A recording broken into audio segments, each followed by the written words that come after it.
everybody. Good morning and welcome to Breakfast with Roger and Friends. So happy to see everybody on this Thursday, the 30th of July. I think I had a misnomer yesterday, or call it what it is. It was a mistake. I thought yesterday was the 30th, and I falsely said happy birthday to my sister. So she's gained 2 years in 2 days.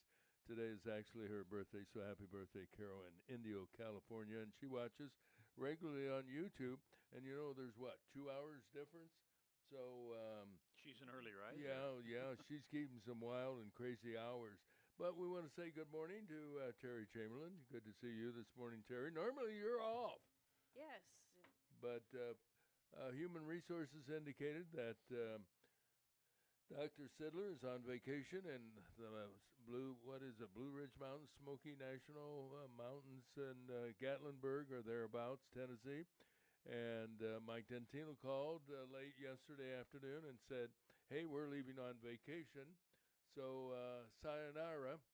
And fortunately, John Disharoon, we already had made arrangements to come in and sit in for Dr. Sidler, and he's here this morning. Good to see you, John. Happy to be here, Roger. And I had no idea Mr. Dentino bailed out once he heard I was coming in. Yeah, he did. He said, secretly, I have to tell you, I'm going to miss John. Actually, you also indicated there's some scattered fog in Fulton County, was it? Did it get better as you got closer to Peoria? It came in froggy on the low road and then right around the construction zone on Route 6 right before you hit 474. Oh, really? Where all the cranes are in the air. Yeah. A lot of fog. A lot of fog. So I don't think the people at the Weather Bureau counted on that because that's not in the forecast. I watched both channels this morning, and I don't think they mentioned anything about fog. So you got to be out and about, and we're out and about. I'm from Morton. You're from Cuba. Cuba? Yeah. Is Lake Camelot, is that Cuba? Weematuck. No, Weematuck. Yeah, Camelot is in Bartonville. Mapleton. Okay, all parts. Hey, I have to tell you, when I come in the morning, I keep my eyes open for drivers who are going fast, tankers, truckers, and so forth. I got rear-ended many, many years ago, so I use my rear and side view mirrors regularly because it's not fun when you suddenly get hit by a car without any warning. The guy that hit me was drinking, and it was nighttime, and he had no headlights on. So when it happened, and it happened on Route 9 between 24 and the Pekin Bridge, and he hit me so hard that a car, and I had a friend with me, a buddy, and he hit me so hard that we wound up flying in the air into a cornfield. And a woman who was coming from the other direction said, I thought you were an airplane taking off. That's how hard this guy hit me. So as that background, I do watch my rear. So I saw these two cars coming rather rapidly, faster than what I was doing. And I was doing around 57, 58, maybe bumping 60 once in a while. And I thought, well, it can't be state police because they're both coming pretty fast. Guess what happened? They passed me, and both of them were state police cars. Now, what are the chances of that happening? Must have been a coffee special somewhere. Well, no, interestingly, one peeled off at the War Drive ramp, and the other one kept going on 74 like they were headed for Kickapoo or whatever. But what are the chances of two state police cars passing you on? Fortunately, and I was running a little late, but fortunately, I was not pushing it. And with the way they were driving, I might have been the end of a shift. Do you know what their hours are? State police used to be 7 to 3. Or maybe 7 to 3. And then 11 to 7. And right. Yeah. But 3 to 11. But that could have changed. Yeah. Because I'm on the highway a lot, every day, every week, I'm not going to denigrate any state policeman whatsoever. If they want to dress up, and you don't hear jokes so much anymore about police, whether it's city police, state police, county sheriffs, stopping at donut shops. Years ago, a lot of morning jocks and a lot of radio jocks used to kid about that, but you don't hear that much anymore, do you? Well, I mean, at the time, about the only time you could consistently see a cop was at the donut shop when they had good donuts, but they don't have good donuts Yeah, anymore. no, yeah. So they don't want to do it. But really, most of the police, you can't even tell because they're all in unmarked vehicles now. Yeah. Well, these were not unmarked. So when they went by, they were the real McCoy. I mean, the crazy thing is now, particularly in Fulton County, when you come in from the country, you could be passing a Tahoe or a VW Yeah. microbus, No, and they're Oh, really? yeah, and they you look in there like, oh my gosh, that's it's an Safe officer of the police, law. yeah. Yeah, my first reaction when a vehicle passes me, if it's dark, if it's a black vehicle, that first of all is a red flag. 90% of the time, it's just a family car or whatever. However, I always look at the plates, and I don't believe they use fake plates. I think all of them have state police license, do they not? They do, Regardless of what they're driving. or a temporary tag. I mean, there's a 5-liter Mustang out there that the state police use that looks like a race car. You know, looks like some college kid's car, and it's got a temporary tag on it. So it looks like somebody just bought a brand new car and is Oh, speeding up really? behind you That I have until not the lights seen. flash. Yeah, Yeah. I know you've allegedly. Been to, Yeah, okay, allegedly. allegedly. Well said.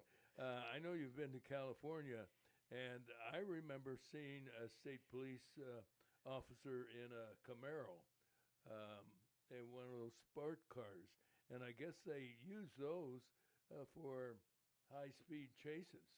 I don't know if they do much chasing anymore, but if you watch some of the crime cable shows, they're liable to show up in anything. Chips is a favorite of mine. Yeah, mine too. I actually saw one year when we were out visiting my sister. I think it was Chips. Actually, two different filming of two different programs. One, my sister told me when we were there, when you're driving through L.A., she said, because she lived in a suburb. I think at that time it might have been Simi Valley, or one. At any rate, she said, keep your eyes peeled because they film all the time in residential areas. And sure enough, I went by one area and I saw the big lights that they use. Even though it's daylight, they still use lights to get balanced lighting. And I saw a crew. I turned around. The boys were quite young at the time and went back. And it was one of the police shows. And Shelley Berman, you remember Shelley Berman, the comedian? Yeah. He was in the segment. And you were able to watch them film. You know, they told everybody to be quiet and so forth. Well, his job in this segment that they were filming was they had coated this car with a plastic substance, flammable, so that when you lit the car, I mean, it started burning because of the substance they put on it. And his job was to get in an argument with the policeman and strike a match and throw it on the car. Well, he had a book of matches, and he couldn't. You've heard me tell this story because you're grinning, I think. At any rate, he couldn't get the match lit, and they kept saying cut, and they wound up giving him a farmer's match, and that's what he finally had to use. Wait, lit it on a zipper? Or? Yeah, I don't know. You're right. No, I don't know what he did to tell you, but he got it struck, and he threw it, and it was neat how it suddenly flared up, burning out of control and so forth. So we actually got a chance to see them do it. And the other time was when we were in a film studio, and we had a earthquake, and the guy said cut, and we actually felt the ground under us in the studio, which was a big like a museum building, like what we had at Robertson Fieldhouse. And it actually, we felt the ground moving and shaking. That was a little on the spooky side, but it passed like in 10 to 15 seconds. Was it part of the prop, or was it an actual No, earthquake in it was- California? It was a natural earthquake, and it was scary. Have you ever been? Either one of you ever been? Yeah. It is scary, isn't it? Because It was just unusual because we were sitting in my uncle's living room, and all of a sudden you hear his rumble, and I felt the shake, and it's like, okay, big trucks don't go on this street, so I knew it wasn't a big truck, and I looked up, and the chandelier was swaying, and Maxine goes, "Oh, it's a little earthquake. It'll pass." Yeah. And it did. And nobody got flustered or anything. You know, one of these days, and my sister's been out there for over 35 years, so she's been through it on more than one occasion. One of these days, there's going to be the big one. They've been You saying just that for hope we're not years. around Yep. for that. Yep. But they've been saying that for a number of years. Well, we're kind of into the news, John. Thanks for being here this morning. And Kevin Sullivan will join us. We've got a lot to talk about with the big hearing with Dr. Anthony Fauci yesterday, who quoted the Constitution, or at least part of it, 111 times. And I was surprised on the 111th time, he still had to read the cue card. After 111 times, he would have had it memorized. And I don't think you have to memorize every word of the objection to testifying, do you? Roger, let's see if we can do this without a cue card. On advice of counsel, I plead the Fifth Amendment as is my constitutional right. I mean, Oh, look, no cue card. isn't that kind of what he said? Yeah. 111 times? Yeah, 111 times. Or a variation on a theme, you might say. So Kevin's going to join us with his perspective. And we are following a little bit of that trial of the woman who strangled, I don't know how she did it, 3 of her children. And whether or not her defense will be successful remains to be seen. So we'll ask Kevin about that. And Dr. Gene Sidler, even though he's on vacation, has agreed to give his medical perspective of what Dr. Fauci did when he was the chief medical advisor for President Joe Biden. So lots to talk about. And of course, you're always welcome, whether you're on YouTube or on FM 90.7 in Peoria. Give us a call on the studio line for your opinion at 309-966-4044. In the meantime, let's turn to the news this morning.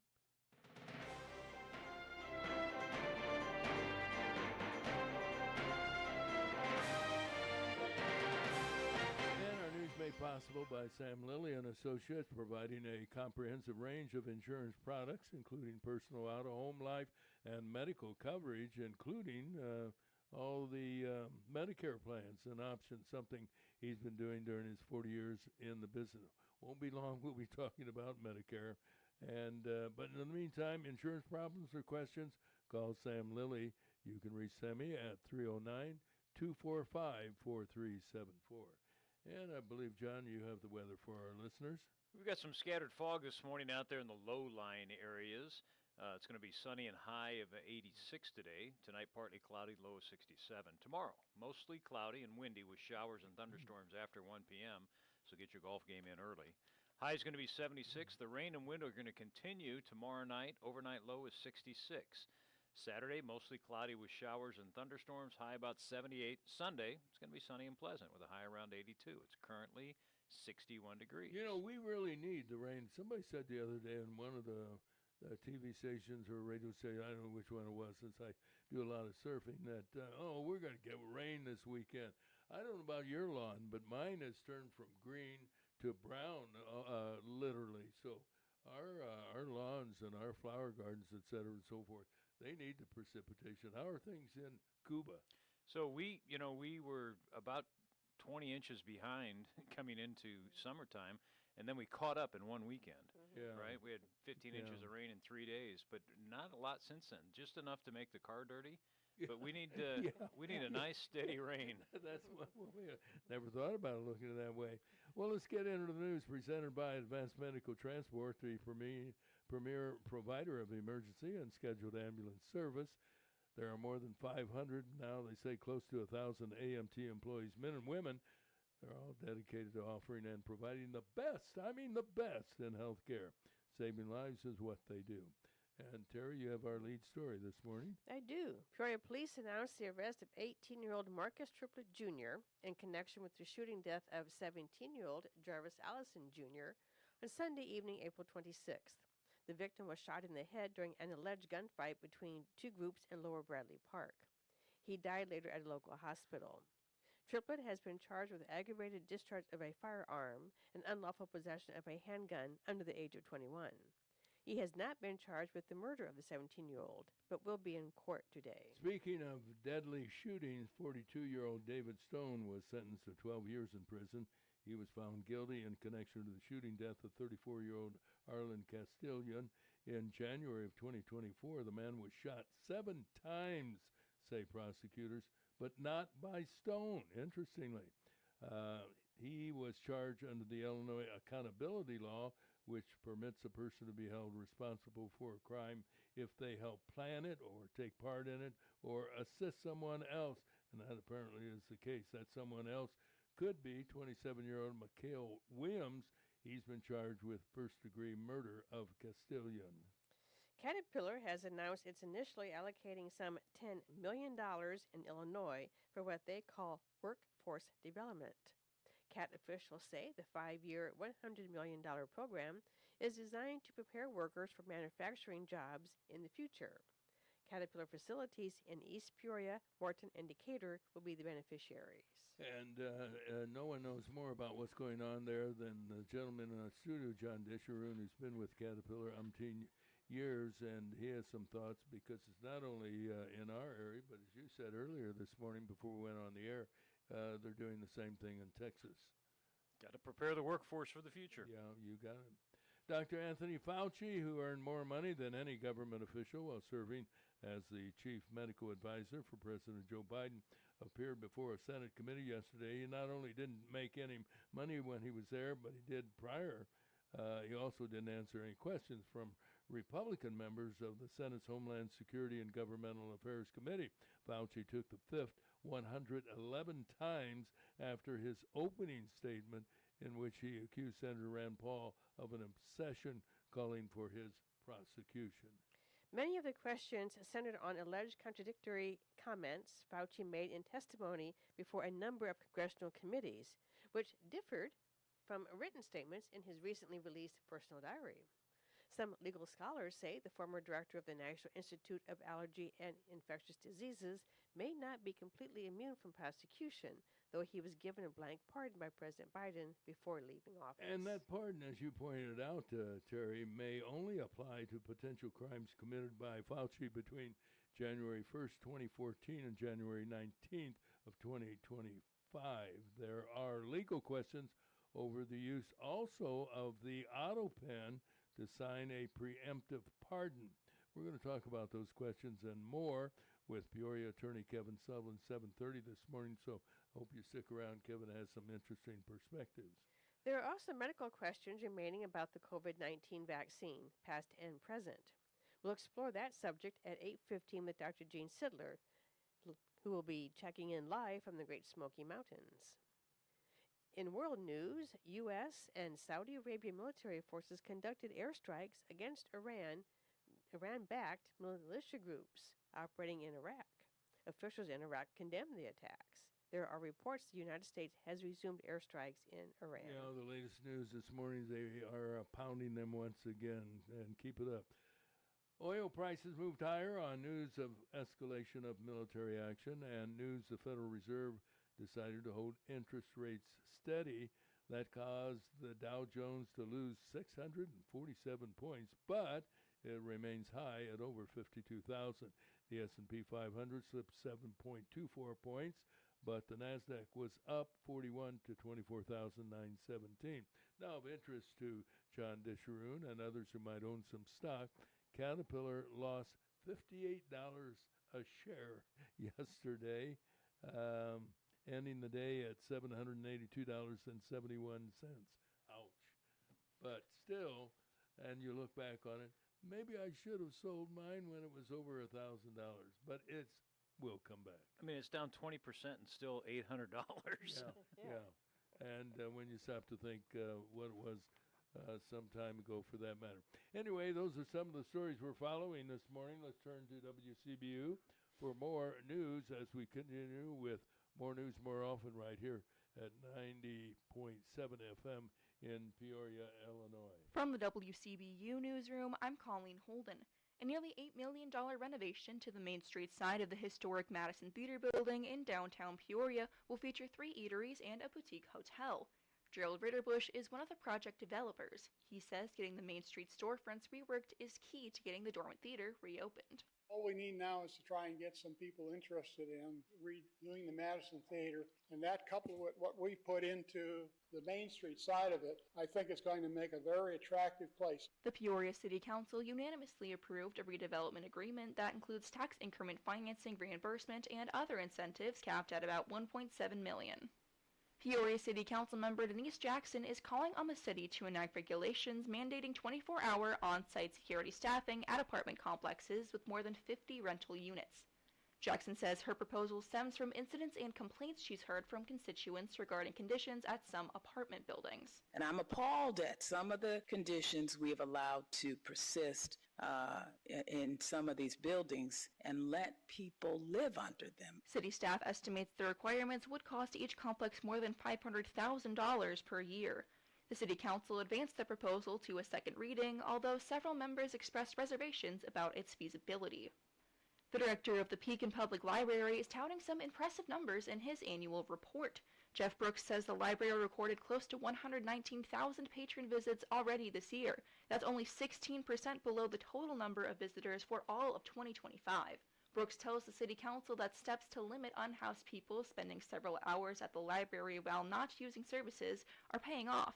Those steps include providing library staff with professional de-escalation training, updating the library's rules of conduct, and updating security systems. And gambling addiction is now officially considered a public health issue in Illinois. Isabella Nieto reports Governor J.B. Pritzker signed a bill last week that requires gambling addiction resources to be displayed at gaming locations and on digital platforms. The bill adds gambling addiction to the state's Substance Use Disorder Act. I'm Colleen Holden. From the WCBU Newsroom, I'm Colleen Holden.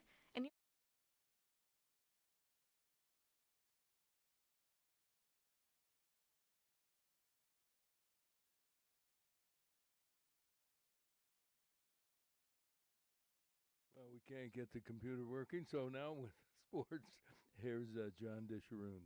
Good morning, John. Good to see you this morning. Good to be here, Roger, and I'm glad to know that Dr. Siddell is listening to us because he'll critique my sports report because he's really into sports and I just do it as a fill-in. But anybody who watched the Cubbies last night was upset and tore the logo from their cap again because they gave it up in the 10th inning. Yep. Ivan Herrera had a 2-run double with 1 out in the 10th to give St. Louis a 3-2 comeback victory over the Cubs last night.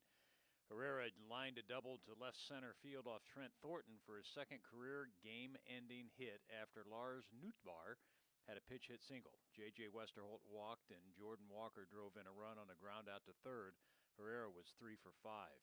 Pete Crow Armstrong hit a 2-run homer, his 24th of the season, off Louis Gestelum in the top of the 10th to put Chicago ahead 2-1. Gave us hope, but no, it would not be. In New York, in Chicago White Sox, Edgar Quero had an RBI single in the 12th inning to give the White Sox a 6-5 victory over the New York Yankees, so Dr. Sidler's got to be happy about that. The White Sox stayed 1.5 games ahead of Cleveland in the American League Central. Jordan Hicks left the bases loaded in the top of the 12th to set the stage for Quero, who drove in Tristan Peters to give Chicago a win after dropping the first two of the 4-game series. Over in Kansas City, Randy Dobnak pitched 7 scoreless innings for his first Major League victory in 5 years. 5 years. First win in 5 years. What's he doing in the Major League? Well, evidently he's team jumping. Well, yeah, you're right. As the Kansas City Royals beat the Minnesota Twins 4-0 last night, Dobnak gave up 4 hits and a walk while striking out 4. He had 3 1-2-3 innings and no runner advanced past second base. Dobnak hadn't won a game in the big league since May 21st, 2021, back when he was with the Twins. He made 21 starts for Minnesota between 19 and 21, then spent most of the next 4 seasons pitching for AAA St. Paul before the Twins sent him to Detroit in last year's trade deadline. So keep at it, buddy. You're gonna keep winning. In Milwaukee, Luis Arraez had 4 of San Francisco's 17 hits. Daniel Suzak hit his first 2 homers in the majors, and the Giants routed the Brewers 16-3 on Wednesday. Actually, they played in San Francisco. Arez had 4 singles and 5 at-bats, raising his batting average to a majors leading 331. Somebody's still hitting 300 in the major leagues. That's amazing. Yeah, With today's pitching, that's incredible. it is. He's 6-0 in 9 career starts against the Brewers with a 1.92 ERA. Suzak opened the scoring in the second inning with a 3-run homer off Thomas Pannone. Milwaukee selected Pannone from AAA Nashville to make the start. In other scores in Major League Baseball, because that's about all that was on last night, Diamondbacks beat the Pirates 3-0. Blue Jays over the Nationals 5-2. The Mets beat the Braves 3-2. Orioles 10-9 over the Tigers. The Padres 3-1 over the Rockies. The Rays 0 the Rangers 3-0. The Guardians 6-1 over the Reds, and the Braves 1-0 over the New York Mets. Pretty slow night in sports, Roger. So thanks for having me in. Well, well done, my friend. You know, when you've traveled all over the world with Caterpillar, in the different countries that you traveled to, did you find any people other than Americans living there like yourself who followed Major League Baseball, or were they pretty well focused on what we call soccer, but they call football? Soccer in Europe and Asia, although Japan was really into baseball. And you know, when you look at the rosters, like particularly for the Dodgers with Otani and a couple of others pitchers from Japan, that I understand. And there's some Americans who maybe aren't making it in the major leagues or getting to the major leagues who are playing in Japan. So what's kind of crazy is you go to Latin America, primarily northern Latin America. Baseball's pretty big, right? Cuba, Mexico, the islands. And then Europe and Asia, a lot of guys that can't make it in the NBA or National League Baseball play in Europe for pay because baseball or basketball is pretty big over there as well. And then China, believe it or not, basketball's big in China. Well, you know, it has been talk that they may expand the NBA to China and maybe even to Europe. I think the players probably, the Basketball Players Association probably will say, no, because you know better than any of us in the studio, traveling to the European countries or to Asia is not an overnight process. I mean, it takes hours, and then you have jet lag and all the other things that come with it. Do you ever have jet lag with all your travels, or did you eventually become immune to it? You don't really ever become immune to it. You live in a constant daze. You know, is that DAZE? Yeah, exactly. But it's particularly when you're traveling from the United States, they say it takes about a day per time zone. That much. But when you're on the road all the time, you just kind of acclimate to it. But if you're here for 4 or 5 months and then you're gone for a couple weeks, it comes back. It takes a pretty heavy toll. What are the symptoms of it? What do you when you have jet lag? What are you? I'm going to guess lethargic might be one symptom. And 4 o'clock in the afternoon, you're ready to go to bed. Because well, you're 7 hours, 8 hours, 10 I hours must different. have jet lag because that's when I start. I start getting heavy. It's 4 in the afternoon. But other than that, do you feel ill? Do you feel agitated? What are the symptoms of jet lag? You just get tired at different times because your body clock is used to. You know, my routine when I went to Asia is it'd generally be an overnight flight, so you'd be 14, 16 hours. You'd leave here at 10 o'clock in the morning. You'd get there at 6 o'clock in the morning. I'd go right to work. I'd throw the bags to the hotel, go into work a full day, kind of get on that schedule. Try to get a decent night's sleep after being up for 2 days, and then get on that local schedule. And then coming back, you leave there in the afternoon, get here in the morning, and you're just dead when you get off the plane. You got a 3-hour drive from Chicago, and you're like, toothpicks in the eyeballs trying to keep your eyes open. Yeah, keep them open. I, as a college student, I worked third shift at PAPS, and my hat is off to the people who work third shift.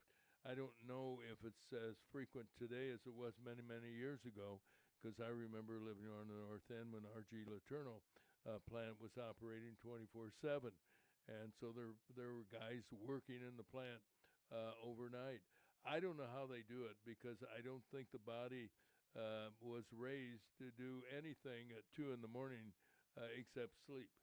I worked third shift at the Seal Test ice cream plant Oh, in Peoria really? as well. Is that right down on Washington Street? Yeah, and my sister for 25 years worked the late shift at the casino. She moved from the riverboat in Peoria, Paradise, to one over in Indiana-Ohio border, and she'd go in at 9 o'clock at night and work till I don't know 6 how in they the did morning. it. Yeah. In the high roller pit. So I mean, but you become a vampire. Essentially. So walk in the house, you're there's all calling your sister a vampire? That's an I interesting. did. She had when we moved her out of her house, she had the darkest room darkening shades and curtains. I'm like, my gosh, can we get some light in here? And she's like, no. No, yeah, I don't. And there are people. It doesn't seem like they're doing much of that today. Is Caterpillar still on 3 shifts? Oh, I'm sure they are. When you drive by at 4:30 in the morning in Mapleton, the The lot's cars are still full. there. Yeah. So I'm sure it's not everywhere, but Morton probably is running 3. I mean, with the backlog on engines and large equipment, they're probably running either 212s or 3s. But I think Morton pretty much runs. Well, we know 24/7. who's working third shift, and that's in healthcare. The people, the nurses, the doctors, work third shift and have been doing it for years and years, and they do, I think, still pay a Night shift premium, don't they? And our aforementioned officers of the law work third shift. Well, yeah, we can't forget the people in public safety. You're exactly and right. I bet our mayor and council people work third shift as well. And you can't forget the people who work until 4 in the morning at places like Big Owl's and Little Owl's. And every pole has to be shined somehow. That's a good point. All right, let's get into the news at the bottom of the hour. And it's brought to you by Blue River Home Health, making a difference in the lives of the clients they serve. They've been doing that since 1993 with a comprehensive range of home health care services, from skilled nursing to bathing and personal care. And you can reach the people in Spoon River at 309-245-0723. And here's Terry with our headlines. Peoria police have arrested 18-year-old Marcus Triplett Jr. in connection with the shooting death of 17-year-old Jarvis Allison Jr. Sunday evening, April 26th. The victim was shot in the head during an alleged gunfight between 2 groups in Lower Bradley Park. He died later at a local hospital. Triplett has been charged with aggravated discharge of a firearm and unlawful possession of a handgun under the age of 21. He has not been charged with the murder of the 17-year-old, but will be in court today.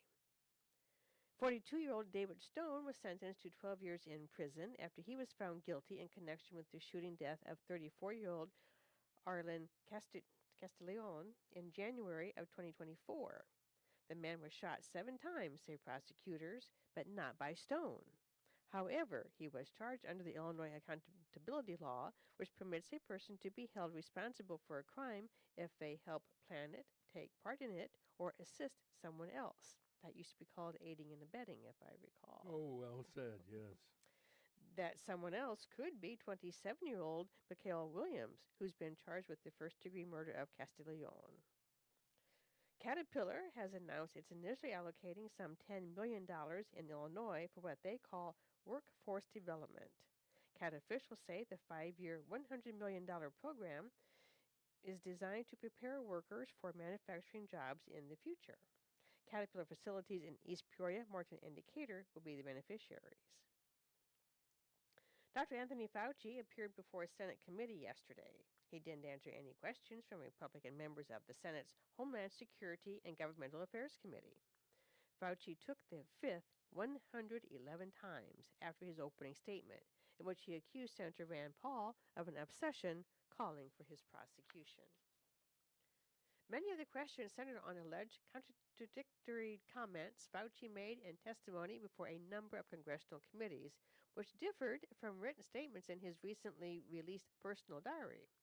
Some legal scholars say the former director of the National Institute of Allergy and Infectious Diseases may not be completely immune from prosecution, though he was given blank pardon by President Biden before leaving office. We'll talk about those questions and some others with Peoria attorney Kevin Sullivan at 7:30 this morning. There are also some medical questions remaining about the COVID-19 vaccine, past and present. We're going to explore that subject at 8:15 with Dr. Gene Sidler, and he'll be checking in live from the Great Smoky Mountains. And those are the headlines, Roger. That's a beautiful area. Have you been there, either one of you, to the Gatlinburg area? My sister got married in the Smoky Mountains, and we spent the weekend there, and Karen and I did a hiking trip for a week through the Smokies last year. A week of camping and... Well, not camping. I mean, we had an Airbnb, and some friends met us, and we hiked, and then we ate at really nice restaurants. Yeah, when you were hiking, did you run across any trout streams as you were foraging into the woods? Yeah, so there. I mean, you cross several streams, and hike through the beautiful mountains, and just the tall trees and the beautiful scenery, and it's a lot like God's country with trees. Well, I think it's God's country whether you have trees or you don't have trees, or you're on the desert. But it is certainly a beautiful area of the United States. My wife and I spent our honeymoon in Gatlinburg, and there is a area, I think Pigeon Forge or whatever it is very touristy, but nonetheless it doesn't take away. We'll talk with Dr. Gene Sidler a little later on this morning, and he said where they are is a cabin in the mountains, and they've seen a number of black bears, and I said, you know enough, although I didn't, to keep your distance. Well, let's not get color involved. Yeah, okay. Yeah, sorry, slip of the tongue for that matter. All right, let's get into the weather, brought to you as a service of Morton Community Banks with over 50 branches, providing a full range of personal and business banking services. Hometown Banks, FDIC insured, so your deposits are safe. Look for the clock tower, and you will know they have time for you, and we have time for John and the weather. It's scattered fog this morning, and sunny and high of 86 today. Tonight it's going to be partly cloudy with a low of 67. Tomorrow, mostly cloudy and windy with showers and thunderstorms moving in after 1 o'clock. High is going to be 76. The rain and wind will continue, however, through tomorrow night. Overnight low about 66. Saturday, mostly cloudy with showers and thunderstorms, high of 78. Sunday, the sun comes back. It's going to be pleasant with a high of 82. Currently, it's 62 degrees in Peoria. There you have it. News and weather at the bottom of the hour. We affectionately refer to this as Breakfast with Roger and Friends. Well, it's on the news, even though, frankly speaking, according to Fox, the other major networks did not cover the release of Dr. Fauci's diary and handwritten notes about how well he knew Julia Roberts and Pretty Women and Barbara Streisand. I didn't realize Babs or Barb or whatever she goes by, she's a tiny little lady, isn't she? She was standing next to people yesterday, and she's a little thing, but boy, does she have a big voice. And regardless of her politics, and she's deeply immersed in it, can't take away the talent she has for singing. Anyway, a lot of things are being said, particularly on Fox News, about the appearance of Dr. Fauci, and I was wondering your thoughts, panel. I didn't watch a whole lot. I was busy running errands all day yesterday, but I did see a little bit on the news clip last night, and I saw like the carpet and the tile or the tie question, and it was like, oh, probing man. questions. Oh yeah, probing questions. People hate the way that senators ask questions. Obviously they're trying to get him to contradict. Contradict what he'd said under oath during COVID, which is easy to do because just go on YouTube and see all the clips of where his position changed on a daily, weekly basis. Part of that's the nature of we didn't know what the hell was going on, right? And I think Dr. Sidler will say that. Yeah. But he came out with such authority, and everybody listened to him because he was the expert. And they got it wrong. There should be some consequences for getting it that round. There should be some accountability, correct? Yeah. But just the manner, if he was granted a pardon, and I don't know who gave it to him, the auto pen. Ask Biden if he gave it to him. I don't think he'd even. I don't think he even knows. No. It gets to the bigger issue of they need to find out who was running the White House and who did all this stuff and whether or not it was Good point, constitutional, yeah. because so much has gone on that we don't know about. And I just think the rule of law was perverted, and hopefully Kevin can talk about that a little bit too. That I don't even know if that pardon is lawful, and even if it is, it doesn't prevent him from answering a congressional inquiry. Well, you said earlier, and I hope you repeated it exactly the way you did earlier because I've forgotten, that he's not out of the woods totally because he can't get a pardon and then Claim is a Fifth Amendment right to not testify in a congressional hearing, and that's what Rand Paul said yesterday. I mean, I was just repeating what the clip somebody sent me, where he said that does not grant you immunity from testifying under oath in Congress. This is a legal inquiry. It's not a court of law. We're not going to prosecute you here. We have questions that you need to answer. And he and his team of 6 attorneys there decided they weren't going to answer anything. Made him look stupid. I think one of the funniest things, one of the most telling things of that hearing was Rand Paul said, "This is how you want to be remembered?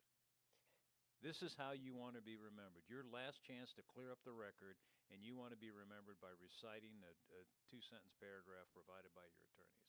Thank you, Dr. Fauci. Yeah. Well, those are interesting perspectives. I just, what I've heard from some people who are not big fans of Dr. Fauci is that if you have nothing to hide, why do you hide behind taking the fifth? And I think the answer to that question is clear, is he has something to hide that I think he recognizes because the media, particularly conservative media, certainly not CNN, that he did make contradictory statements in his diary in connection with appearances before multiple congressional committees where he loved being asked questions. I mean, he loved, he even said in one of his diary insertions that he may be the best known person in the world. And he was proud of that fact.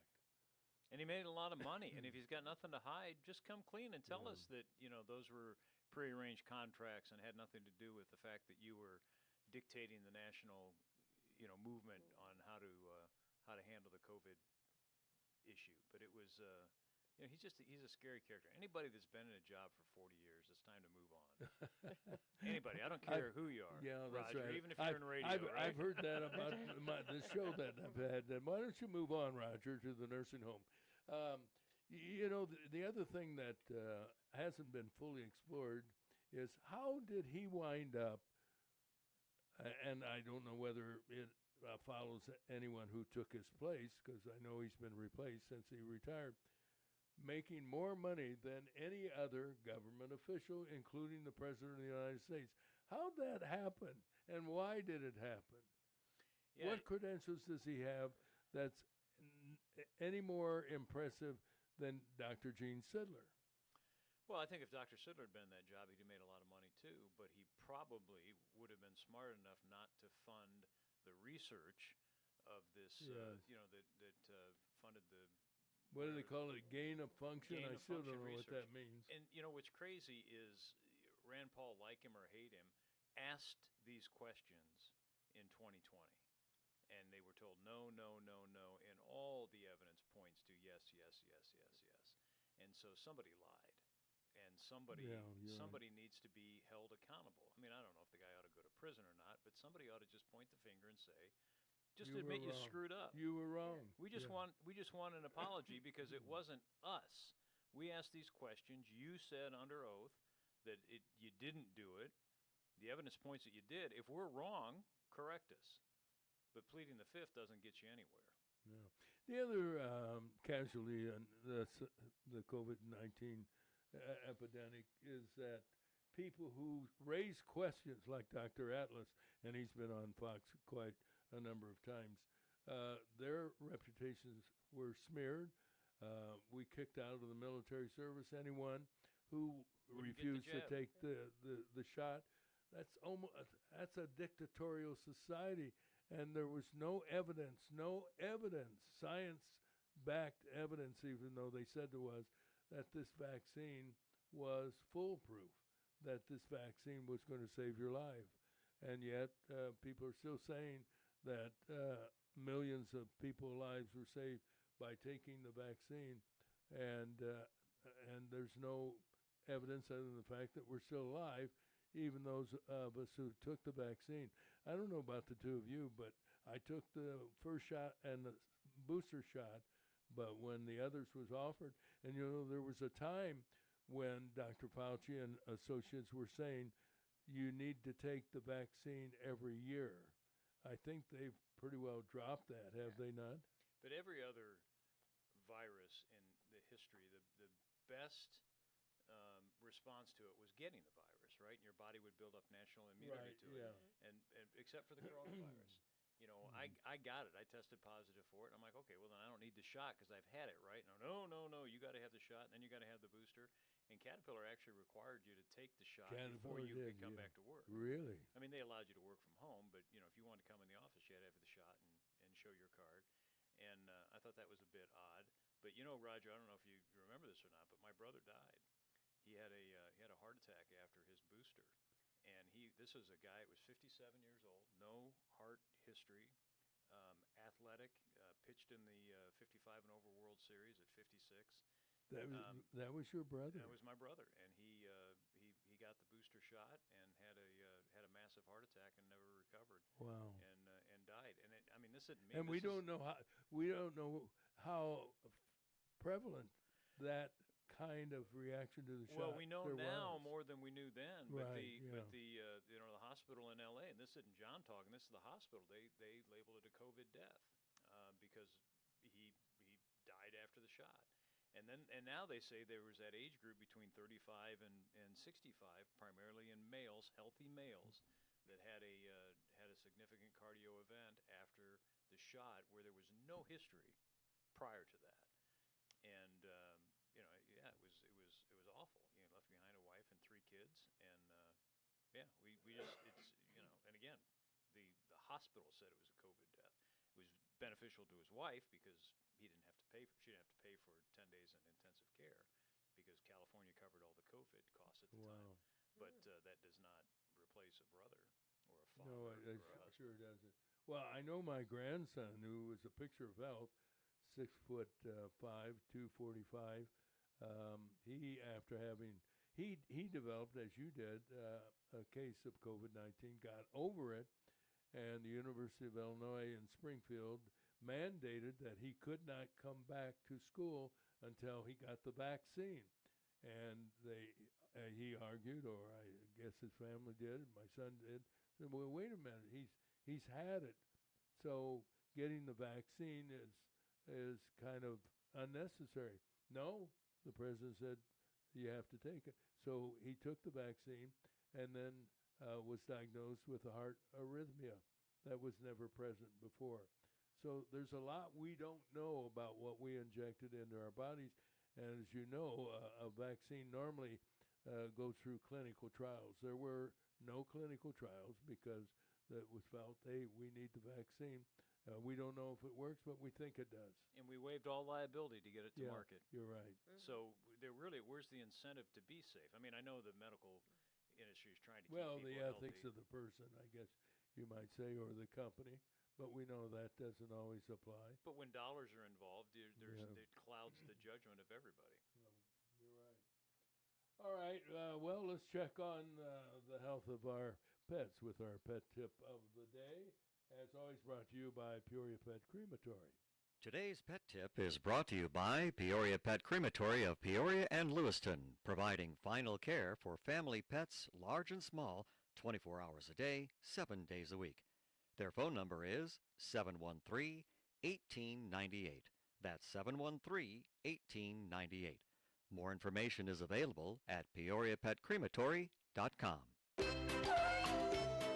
Pet lovers are dedicated to their animals, all species from horses to turtles and of course cats and dogs. If you are a pet lover, learn these little known, somewhat amazing facts about your pet. Many gardeners are also dog lovers and owners, but sometimes gardens and pets don't mix.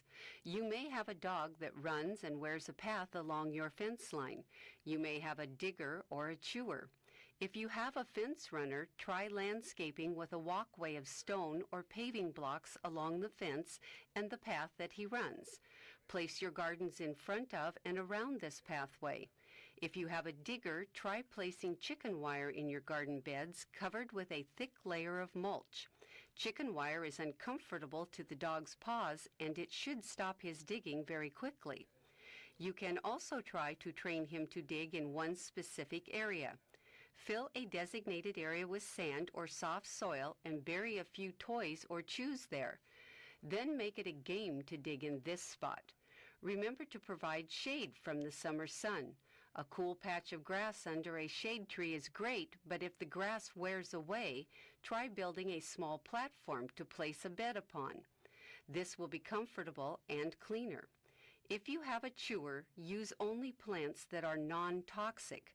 Visit aspca.org/petcare to find a current list of poisonous plants to avoid. With a little thought and planning, you can have a yard that both you and your dog will enjoy. This whisker of information has been made possible by a grant from the Corporation for Public Broadcasting in partnership with Spot, Saving Pets One at a Time, and KSVR Studios. Theme music by Stuardo Glasser and produced by Isla Bystrom-Williams. Today's Pet Tip has been brought to you by Peoria Pet Crematory of Peoria and Lewiston, providing final care for family pets, large and small, 24 hours a day, 7 days a week.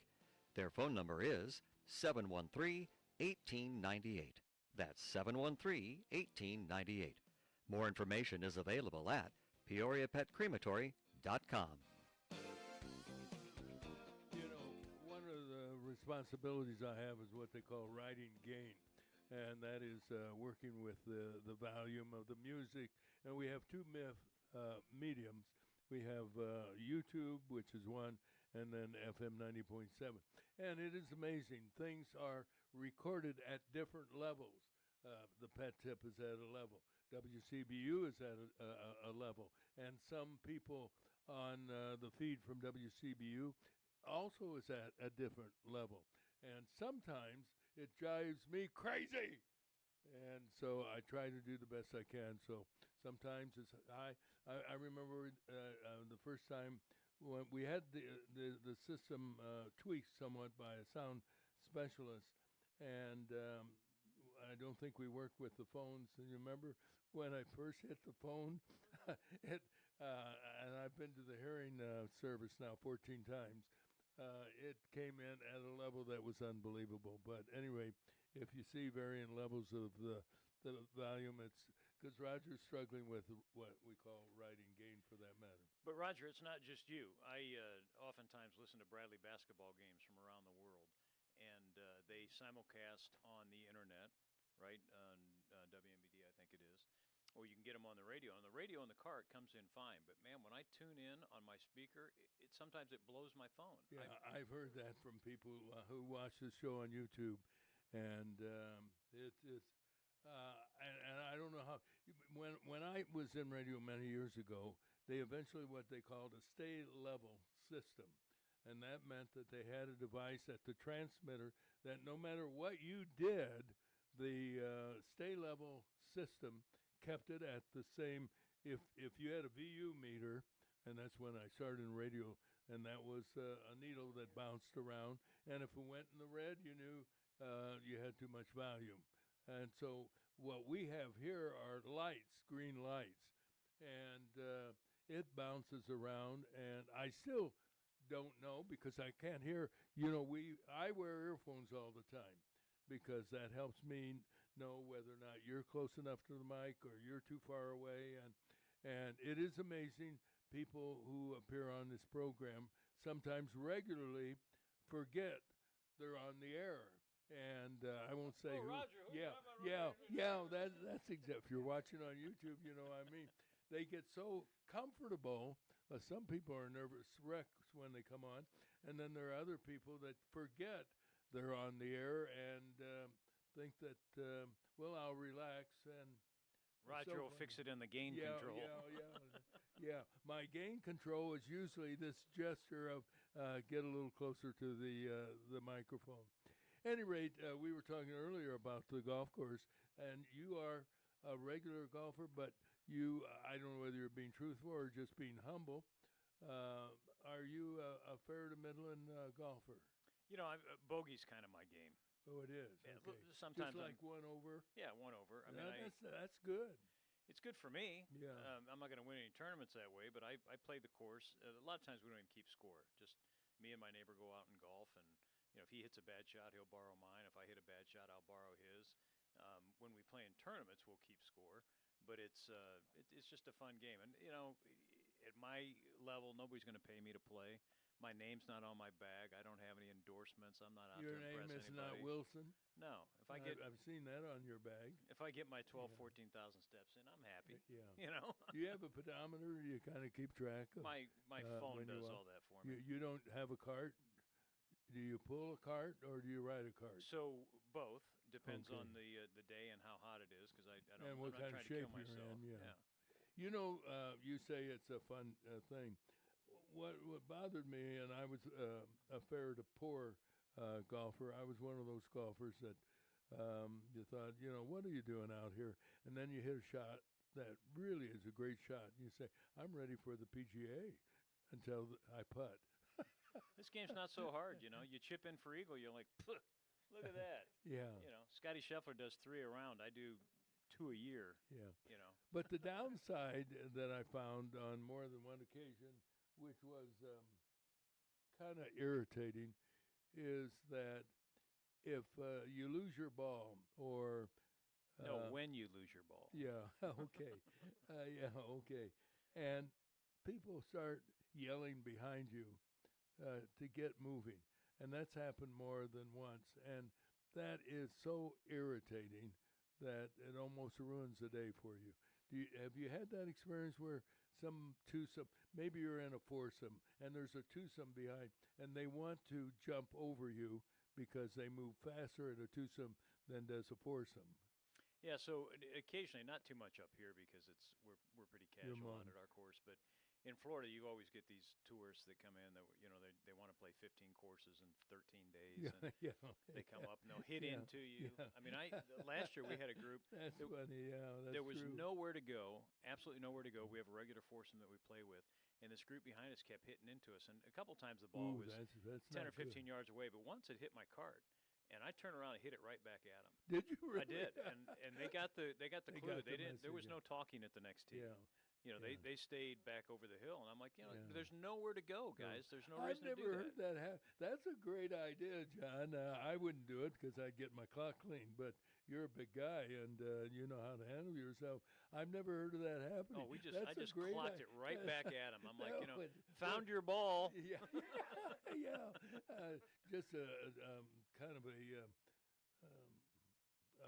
probing question. What iron did you use? A 5 or 7 iron, No. or a chip? And that's the thing. We weren't that far in front of him, so I think I just took a 3-wood and nailed it back at him. So it would come in with some velocity. But it's if I wouldn't do it if it was just once, but they kept hitting into us, and this time, clearly they knew their distance. And there was nowhere for us to go. And we're looking at him. My partner threw his hands up, and I'm like, I can do better than that. Boom. And had a conversation. Yeah. I'm just glad I didn't dub it, Yeah, that's what I would do. I would dribble it on. Here's your ball. Come and get it so we can hit you with the driver. Hey, we have news, weather, sports at the top of the hour on Breakfast with Roger and Friends. WAZU FM 90.7 in Peoria, also on YouTube at Roger and Friends LS. Happy to see you this morning. In the next hour, we're going to talk to Peoria Defense Attorney Kevin Sullivan about the debacle, I think you might call it, the sideshow before a committee of the U.S. Senate. So stay tuned for that.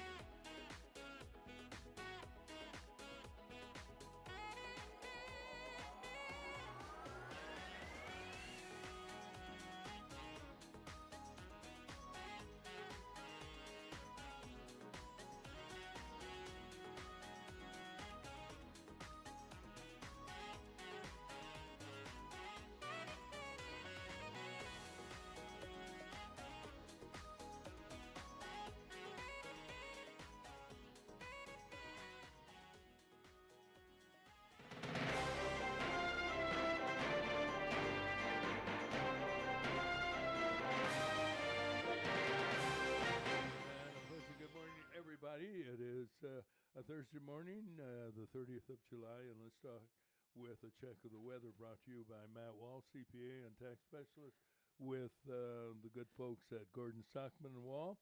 Matt is experienced in federal and state tax compliance and other financial matters, including estate and trust tax planning, and you can get more information financially from Matt Wall. Really a neat guy, CPA at 309-692-4030. Let's get the weather from John. So the scattered fog is burning off as the sun rises this morning, according to my latest text. Sunny and high of 86 today. Tonight, partly cloudy, low of about 67. Tomorrow it's going to cloud up with windy and wind showers and rain showers and thunderstorms after 1 p.m. It's going to be about 76 degrees tomorrow. The rain and wind are going to continue through tomorrow night. Overnight low of 66. Into the weekend, Saturday mostly cloudy with showers and thunderstorms, high of 78. Sunday, pleasant and sunny, high of 82. It's currently 62 degrees in Peoria. And let's get into the news brought to you this morning by Steve Sink. He's a certified business specialist with PHX affiliates. He's been a business broker for over 20 years. He knows business, and he specializes in business valuations. He can help you buy or sell your business. For more information, you can reach Steve at 309-696-8508. Terry has our lead story. Good morning, Terry. Good morning. Peoria police announced the arrest of 18-year-old Marcus Triplett Jr. in connection with the shooting death of 17-year-old Jarvis Allison Jr. Sunday afternoon, actually it was more like into the evening of April 26th. The victim was shot in the head during an alleged gunfight between two groups in Lower Bradley Park. He died later at a local hospital. Triplett has been charged with aggravated discharge of a firearm and unlawful possession of a handgun under the age of 21. He has not been charged with the murder of the 17-year-old, but will be in court today. Speaking of deadly shootings, 42-year-old David Stone was sentenced to 12 years in prison after he was found guilty in connection to the shooting death of 34-year-old Arlen Castillion in January of 2024. The man was shot 7 times, according to prosecutors, but it wasn't by Stone. However, Stone was charged under the Illinois accountability law, which permits a person to be held responsible for a crime if they help plan it or take part in it or assist someone else. And that someone else could be 27-year-old Mikhail Williams, who's been charged with first-degree murder. Caterpillar has announced it's initially allocating some $10 million in Illinois for what they call workforce development. CAT officials say the 5-year, $100 million program is designed to prepare workers for manufacturing jobs in the future. Caterpillar facilities in East Peoria, Morton, and Decatur will be the beneficiaries. John, what kind of a plant do they have in Decatur? Decatur makes all the big mining trucks. Oh, wow. And the motor graders. Yeah. So every large mining truck, all the biggest ones come out of Decatur. They're sole source there. Yeah. All right. I recall many, many years ago, Decatur was the home, I believe, of Firestone, the tire manufacturer, because my dad's sister, Ruth, worked there for many years. So for a long time, back when in the 90s, if it weren't for ADM, Staley's, and Firestone, Caterpillar would have had a bad name in Decatur, because one of the contracts all ran in different years, and one of them was always on strike. No kidding.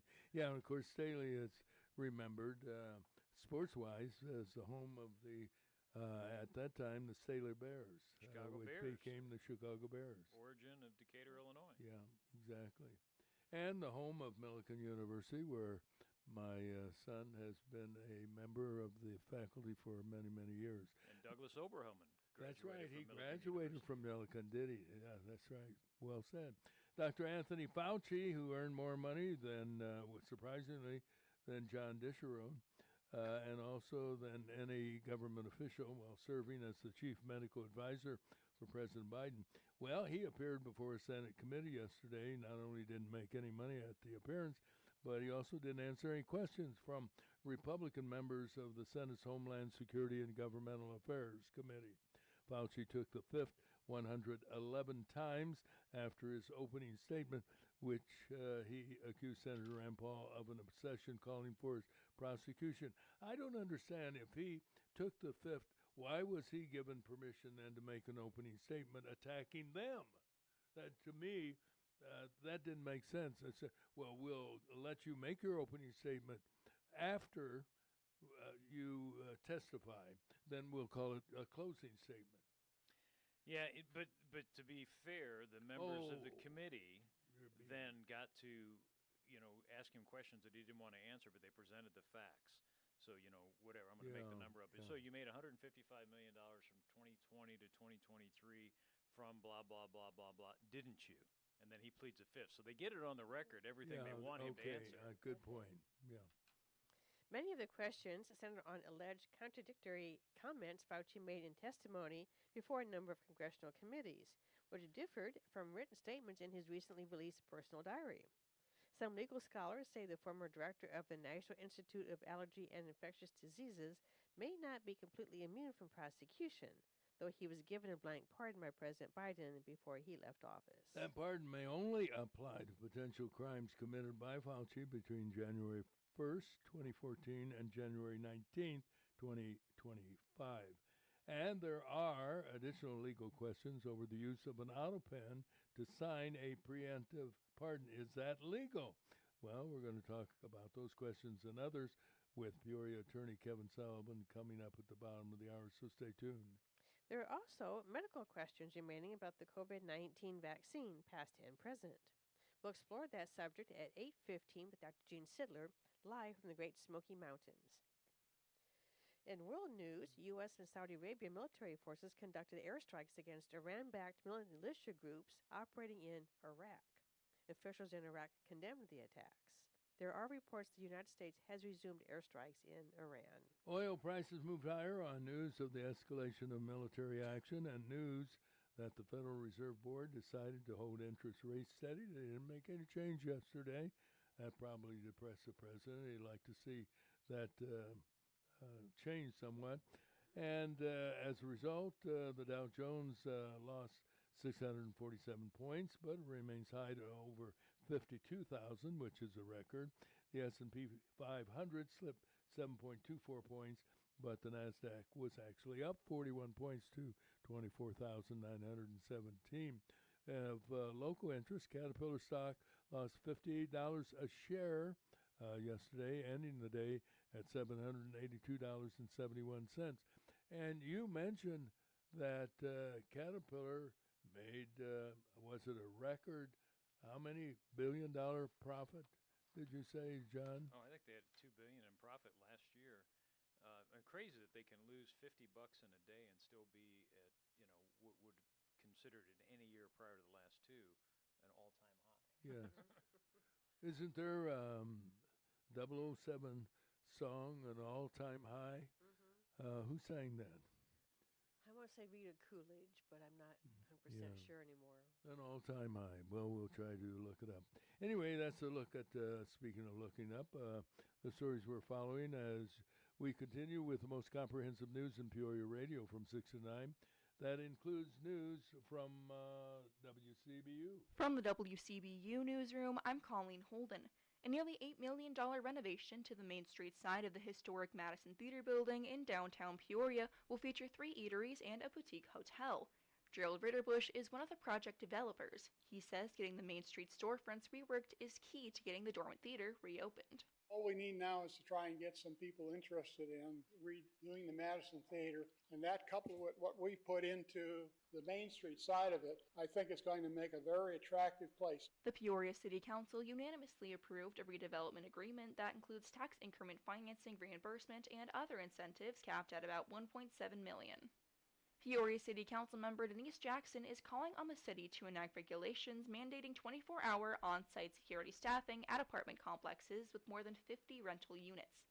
Jackson says her proposal stems from incidents and complaints she's heard from constituents regarding conditions at some apartment buildings. And I'm appalled at some of the conditions we have allowed to persist in some of these buildings and let people live under them. City staff estimates the requirements would cost each complex more than $500,000 per year. The City Council advanced the proposal to a second reading, although several members expressed reservations about its feasibility. The director of the Pekin Public Library is touting some impressive numbers in his annual report. Jeff Brooks says the library recorded close to 119,000 patron visits already this year. That's only 16% below the total number of visitors for all of 2025. Brooks tells the city council that steps to limit unhoused people spending several hours at the library while not using services are paying off. Those steps include providing library staff with professional de-escalation training, updating the library's rules of conduct, and updating security systems. And gambling addiction is now officially considered a public health issue in Illinois. Isabella Nieto reports Governor J.B. Pritzker signed a bill last week that requires gambling addiction resources to be displayed at gaming locations and on digital platforms. The bill adds gambling addiction to the state's Substance Use Disorder Act. I'm Colleen Holden.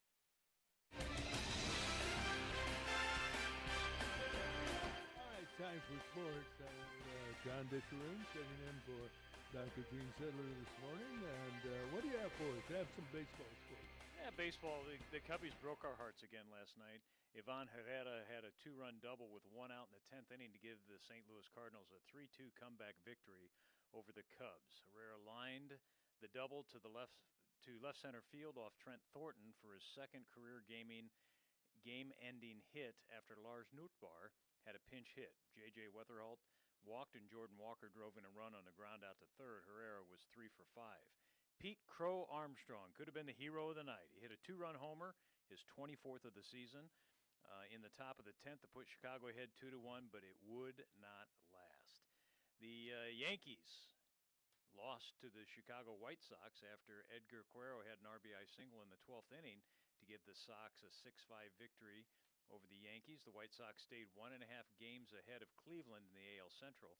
Jordan Hicks left the bases loaded in the top of the 12th to set the stage for Quero, who drove in Tristan Peters to give Chicago a win after dropping the first two of the four-game series. Chicago trailed 4-1 in the 8th before Sam Antonacci and Munetica, I'm just going to say MM. I don't know these guys' why names. not? Hit consecutive homers off Paul Blackmer to tie it. Spencer Jones hit an early three-run homer, and Cam Schittler, I'd like to Schlittler, I guess. Yeah. There's an L in there. Easy, man. He must have had Mexican. Was strong into the 7th inning for New York. Ryan Yarbrough took the loss as the Yankees dropped 2.5 games behind the AL East leader Tampa Bay. Randy Dobnak pitched 7 scoreless innings for his first Major League victory in 5 years as the Kansas City Royals beat the Minnesota Twins 4-0 last night. Dobnak gave up 4 hits and a walk while striking out 4. He had 3 1-2-3 innings and no runner advanced past second base. Dobnak hadn't won a game in the big league since May 21st, 2021, back when he was with the Twins. I wonder if he was getting therapy. You know, it's interesting. Of course, he came back and he was pitching against his former team, so he's probably pumped up for that. Had an incentive, yeah. And then he had, 3 1-2-3 innings. He probably, it's like that time you hit that really good golf ball. Yeah, it's like anybody can do this. Yeah, I'm back. Right. Yeah, I'm back. He's alive.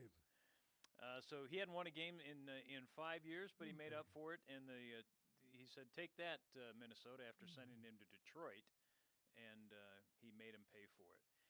The Milwaukee Brewers, Luis Arez, had 4 of San Francisco's 17 hits, and Daniel Susac hit his first 2 homers in the majors as the Giants routed the Brewers 16-3 on Wednesday.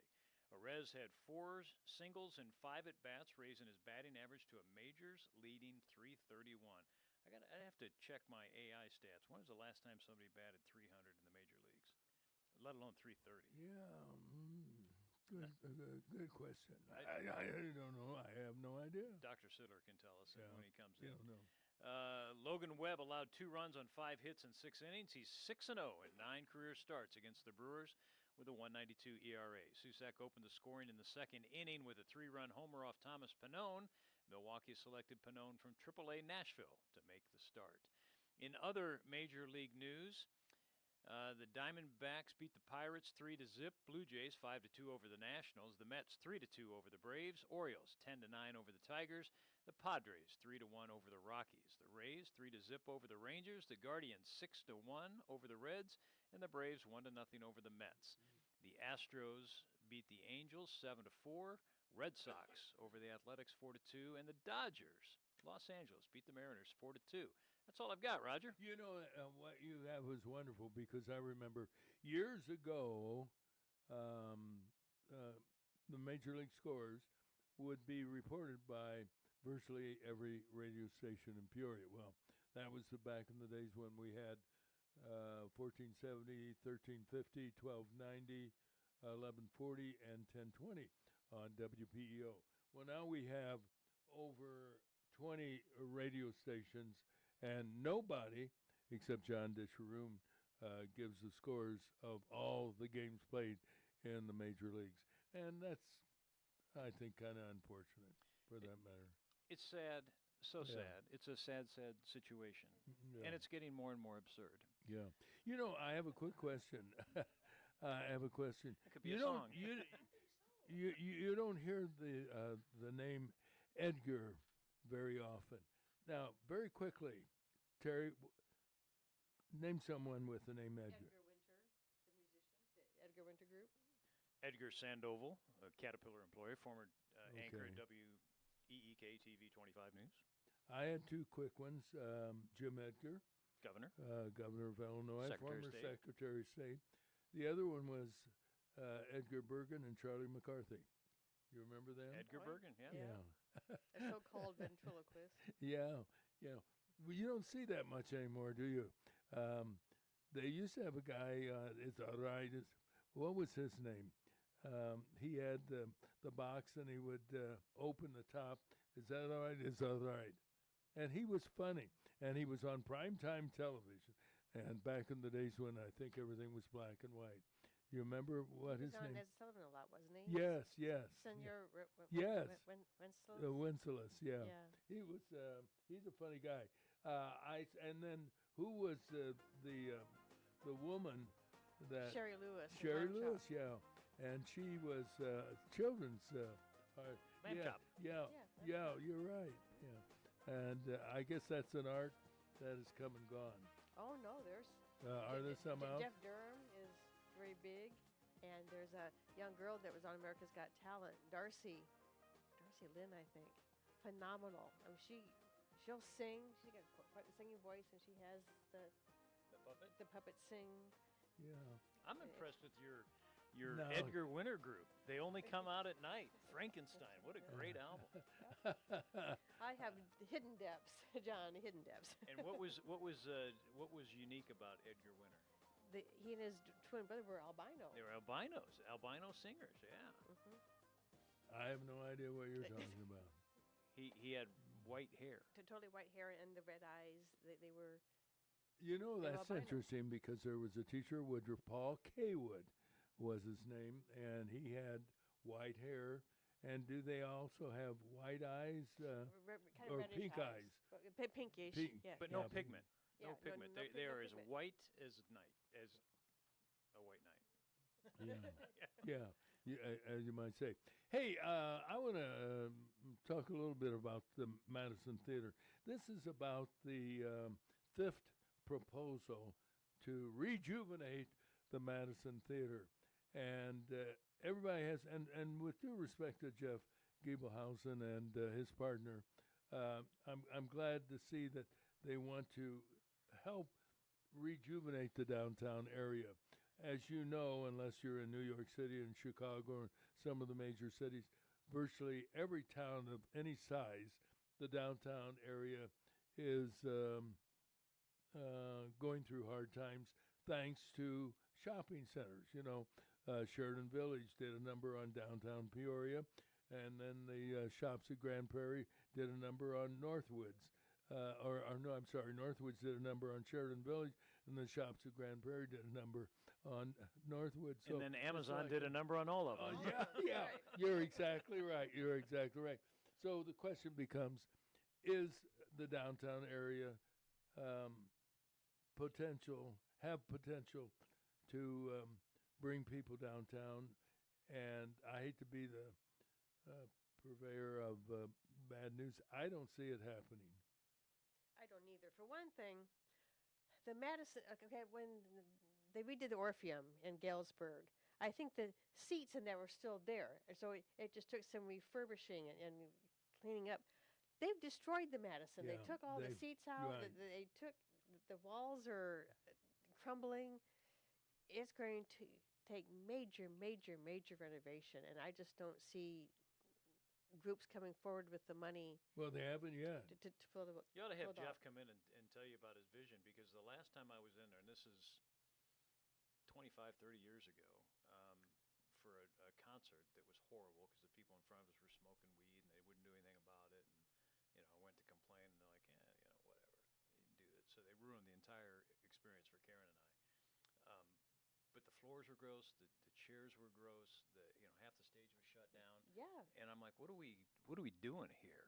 Right. And that was 25 years ago, and then it was shuttered for 10 years. They didn't do Yeah. anything. And they had a fire, And so then they had a you get the fire. fire damage. It's just.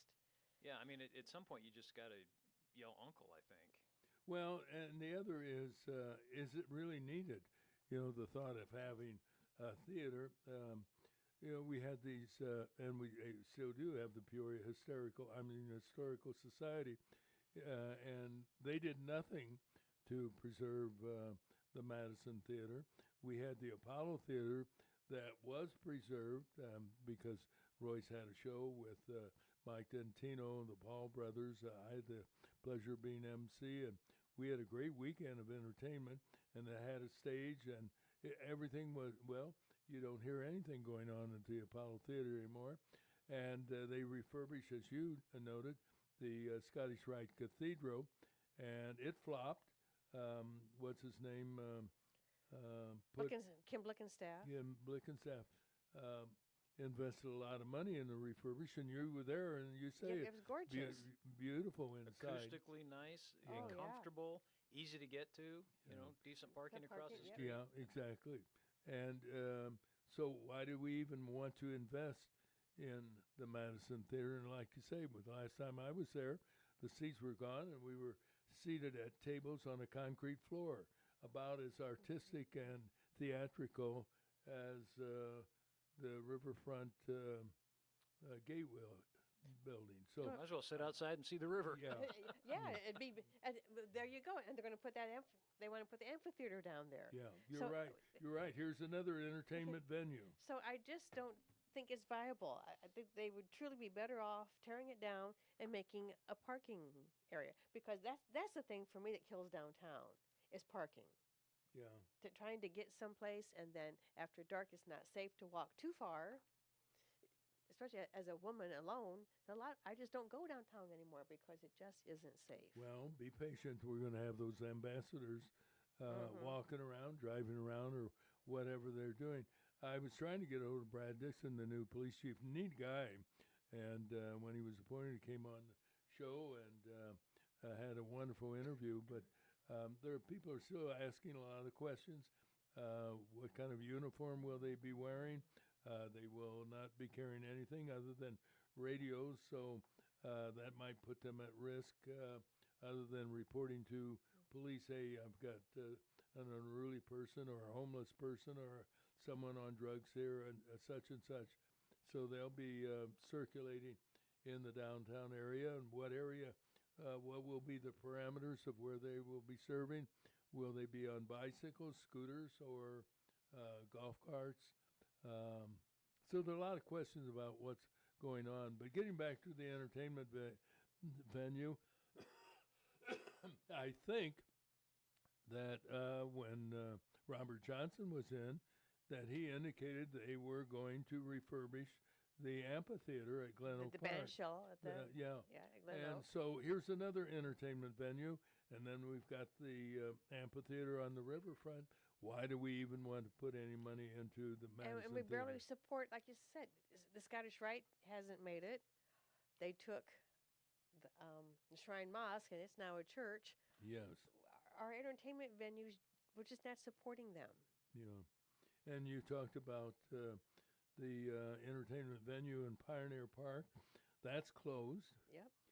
So, and I think the Civic Center has expanded some of its facilities to accommodate people. They have the theater that is still there. By the way, we always have an argument or a discussion. We never argue about how many seats are in the theater. Is it 1,200? Theater? I thought it See, was more we than don't that. we don't remember.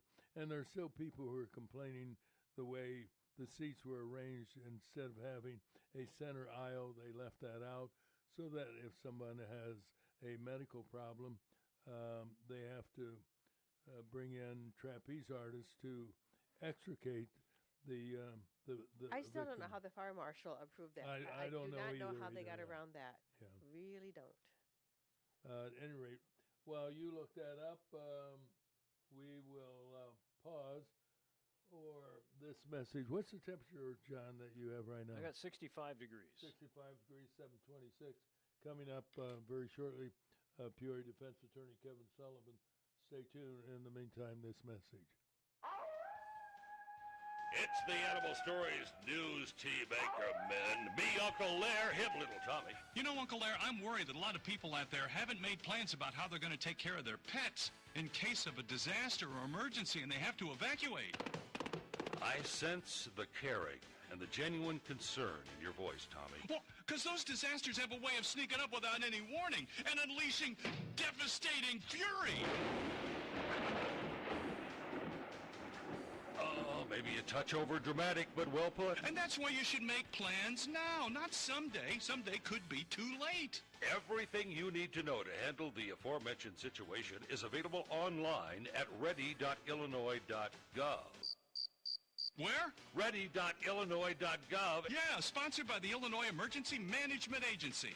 And aired in cooperation with the Illinois Broadcasters Association. And this station. Hey, something else before we get into the news at the bottom of the hour. What do you think about the announcement that the governor and I guess the state legislature have declared gambling as an addiction and should be treated? At the same time, we have up to virtually one or two mental health facilities in the entire state. Well, I mean, gambling as an addiction has been around for a long time. I can remember back in the 90s, they had that clinic. They started over at Proctor, and they handled not only gambling, but drug addiction other things. And things like that. So this is not new. And with the proliferation of things like FanDuel and what's it, the Kings, DraftKings. Yeah, you can pick up your phone and place your bet on the Kentucky Derby or the Preakness. Yeah, or the color of the horses or some ridiculous What things. color Gatorade is going to be in the Super Bowl? Sports is really hypocritical. They won't allow Pete Rose, the late Pete Rose, to be inducted into the Hall of Fame, but they do let gambling companies advertise during their sporting events. You talk about consistently inconsistent. The people who run sports are a good illustration of that. You're right, and I'm speaking as a degenerate gambler, right? I Okay, enjoy yeah, playing yeah. cards, Mhm. and I don't know, an addiction or people get hooked on it, whatever. It's not like heroin. It can ruin you. Obviously, Ray LaHood never supported the casino because he had personal experience of family and friends that didn't know when to say when. But at some point you have to take responsibility for your actions. I think a lot of things it's just people are looking for a quick buck. And they win once, and they pay you just enough to keep you going at it. I don't know if that's a chemical stimulant in the brain. Maybe Dr. Sidler can tell us. Is it, a lot of behaviors can be modified, but some people don't want to modify them. I'm willing to bet that Dr. Sidler can talk about it. I love horse racing. I really do. Do you really? You Yeah. chase the ponies. I did, yeah. Yeah. On my bucket list used to be to get down to the Kentucky Derby one year. And not to be down in the field. I don't want. I want to be up in the stands with. Oh, you don't want to be inner circle, huh? No. Yeah. But That's where you get the dates. yeah. Right. All right, let's get into the news and the weather.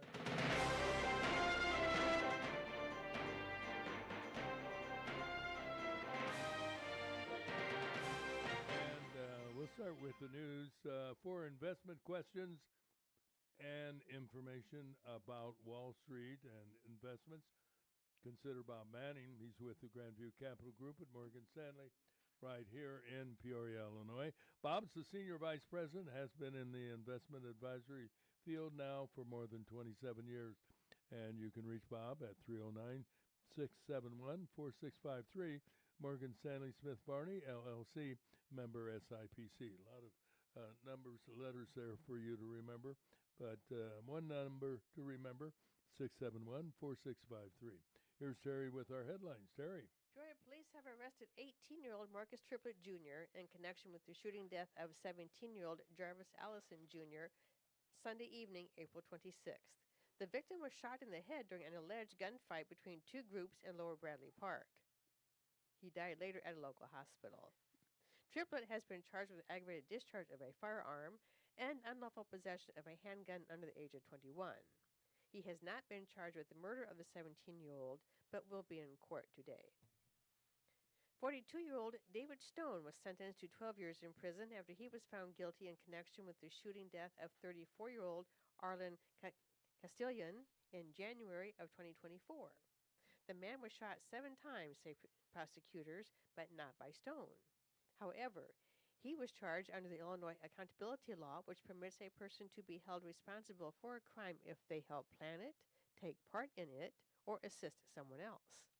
That someone else could be 27-year-old Michaela Williams, who's been charged with the first-degree murder of Castellan. Caterpillar has announced it's initially allocating some $10 million in Illinois for what they call workforce development. CAT officials say the 5-year, $100 million program is designed to prepare workers for manufacturing jobs in the future. Caterpillar facilities in East Peoria, Martin, and Decatur will be the beneficiaries. Dr. Anthony Fauci appeared before a Senate committee yesterday. He didn't answer any questions from Republican members of the Senate's Homeland Security and Governmental Affairs Committee.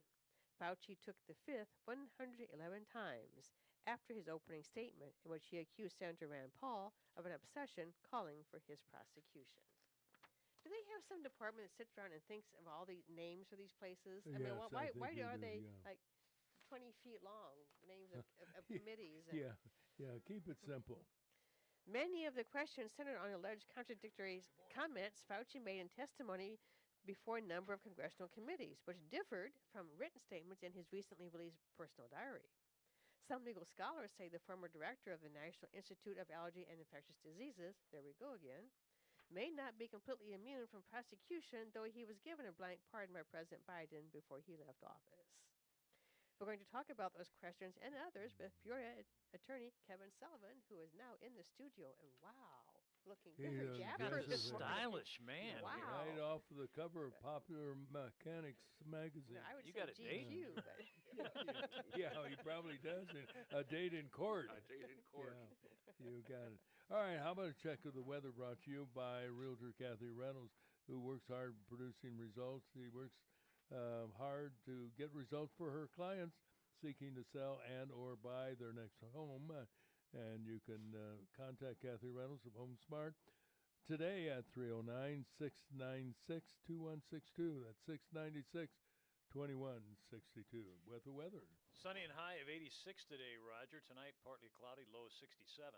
Tomorrow, mostly cloudy and windy with showers and thunderstorms in the afternoon, probably after 1 o'clock. High about 76. The rain and wind are going to continue to tomorrow night. Overnight low of 66. Saturday, mostly cloudy with showers and thunderstorms, high of 78. Sunday, pleasant and sunny, high of 82. Currently, it's 66 degrees in the greater Not too Peoria shabby, yeah. But the humidity the last time I checked was in the 90s. So it is, in the 80s. I wrote it down somewhere on somebody's 94% was the relative humidity. That means that dew point's right about there.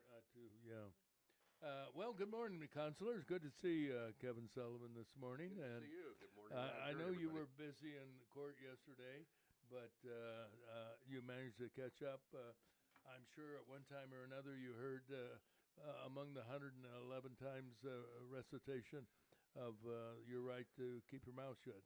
Well, I did happen to have an opportunity to watch yesterday morning's hearing for the most part, and or listen to it on the radio. I had the TV on in the office. office, if nothing else for background, and I kept hearing the same thing. But I think this is an interesting situation, and we talked yesterday about the effect of the pardon and how that would affect this before we knew what Fauci was going to do. He was given a full and complete pardon for any indiscretions in the past. As I understand it, that pardon is not preemptive. It doesn't go forward. So in other words, if he would have testified yesterday falsely, if he would have committed perjury, he would have been subject to a prosecution.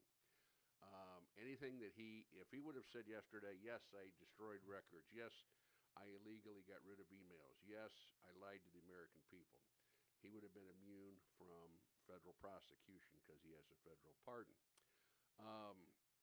Now, he took the Fifth Amendment 111 times. Can the Senate attempt to hold him in contempt? The answer is they can attempt to, but it's more complicated than that.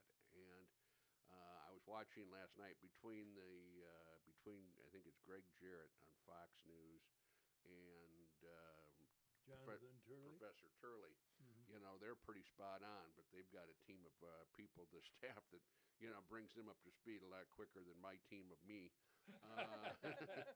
Your team of one, right? Edgar Law. Yes. And so they brought out something that was interesting that Jarrett said, well, you know, if he would have testified falsely, he doesn't have immunity. Well, the case law that I read says that's not a basis to invoke the Fifth Amendment right because you've got an obligation to tell the truth. But right after the hearing yesterday, and I don't know if this was kind of a snap judgment, the Attorney General of Florida said, we are opening a criminal investigation into what Fauci did as it affected the people of the state of Florida. There's no immunity. There's no pardon for that since it was a federal pardon. Now, I think that was a kind of a knee-jerk reaction, in my opinion, because that may bolster Fauci's claim that he can take the Fifth Amendment under these circumstances. I did see somebody today on Morning News who was former deputy White House counsel, and I think it was somebody from the Biden administration that says that Rand Paul and that committee will never prevail on the issue of having him held in contempt. Something else that was interesting yesterday that was said is it 111 cases of potential contempt or one case of contempt? I actually did the research on that. It's one. It's per appearance, not per invocation of every time. So, and the maximum punishment for contempt of Congress is 12 months in jail. And I think if the Justice Department does successfully prosecute him, I foresee a judge is going to give him 9 to 12 months sitting in jail. I'm confident. But, you know, this would occur in the District Court of Washington, D.C. And we know what that is. Yeah, we do. And same thing with the Court of Appeals out there. Now, what a lot of people did not pick up on, at least the talking heads on TV, I think it's an issue, is Fauci yesterday made an opening statement. And what he did was he berated Senator Rand Paul. This is a political motivation. This is a witch hunt sort of thing, trying to attack my credibility, et cetera, et cetera, et cetera. If you're going to invoke the Fifth Amendment, the safer way to go is not say anything to any question, you know. And yesterday, like, what color is your necktie? What color is the carpet? You know, things like those are not incriminating questions. He could have answered those without giving up his Fifth Amendment right. And I think that that was just poor form on his part. But I think he waived his Fifth Amendment right. When he made the opening statement. You know, now, if he made an opening statement that simply says, you know, I'm here, thank you very much, I appreciate it, and I'm going to take the Fifth, that's not a problem because he didn't open up any cans in that situation. But he opened up several cans. Jabbing at him. That's right. And so if he opens that up, he cannot pick, as a witness, he cannot pick and choose what I'm going to say and what I'm not going to say. If it's topic related, in other words, anything that he said in his opening statement, they should have an opportunity to examine and question him about that, not just directly, but any inferences related to that. And I didn't hear anybody on TV talking about that. I think that's going to be an issue for him, to be honest with you. Interesting you say that because I thought, why does he have the right to take shots at Rand Paul and others on the committee, namely Republicans, but they can't fire back and challenge him on personal comments that he made.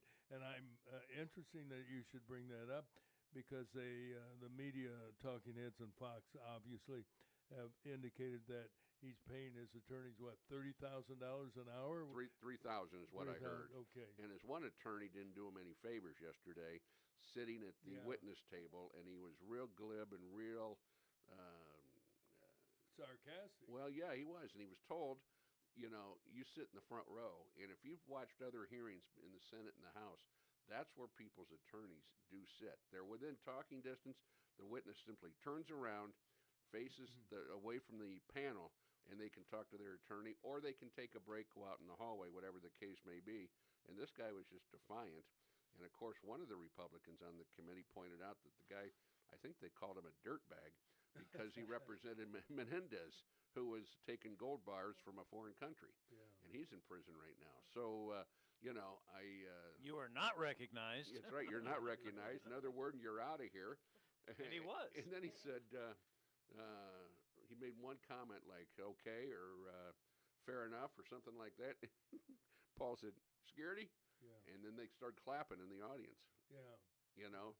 So it's, I think that could be more of an issue than the issue of the pardon with respect to whether he can invoke that right. I think he waived it, and I think, you know, Congress does not have the ability to, you know, they can say, well, the chair is ordering you to testify.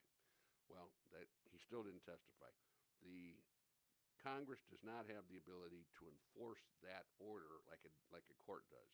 If you're in court and you pull a stunt like that, and the judge says, I'm ordering you to testify, and the witness and or the attorney stands up and says, I'm advising my client he's got the Fifth Amendment right, Judge, he's not. Very well. Security, take him into jail. And they'll hold him until he does decide to talk or until his contempt citation maxes out under those circumstances. So, you know, will this be referred to the Justice Department? I'm guessing next Wednesday when the committee meets, it's going to be a party line vote, which will mean yes. Then it goes to the full Senate, and they've got the filibuster, and it's going to take 60 votes.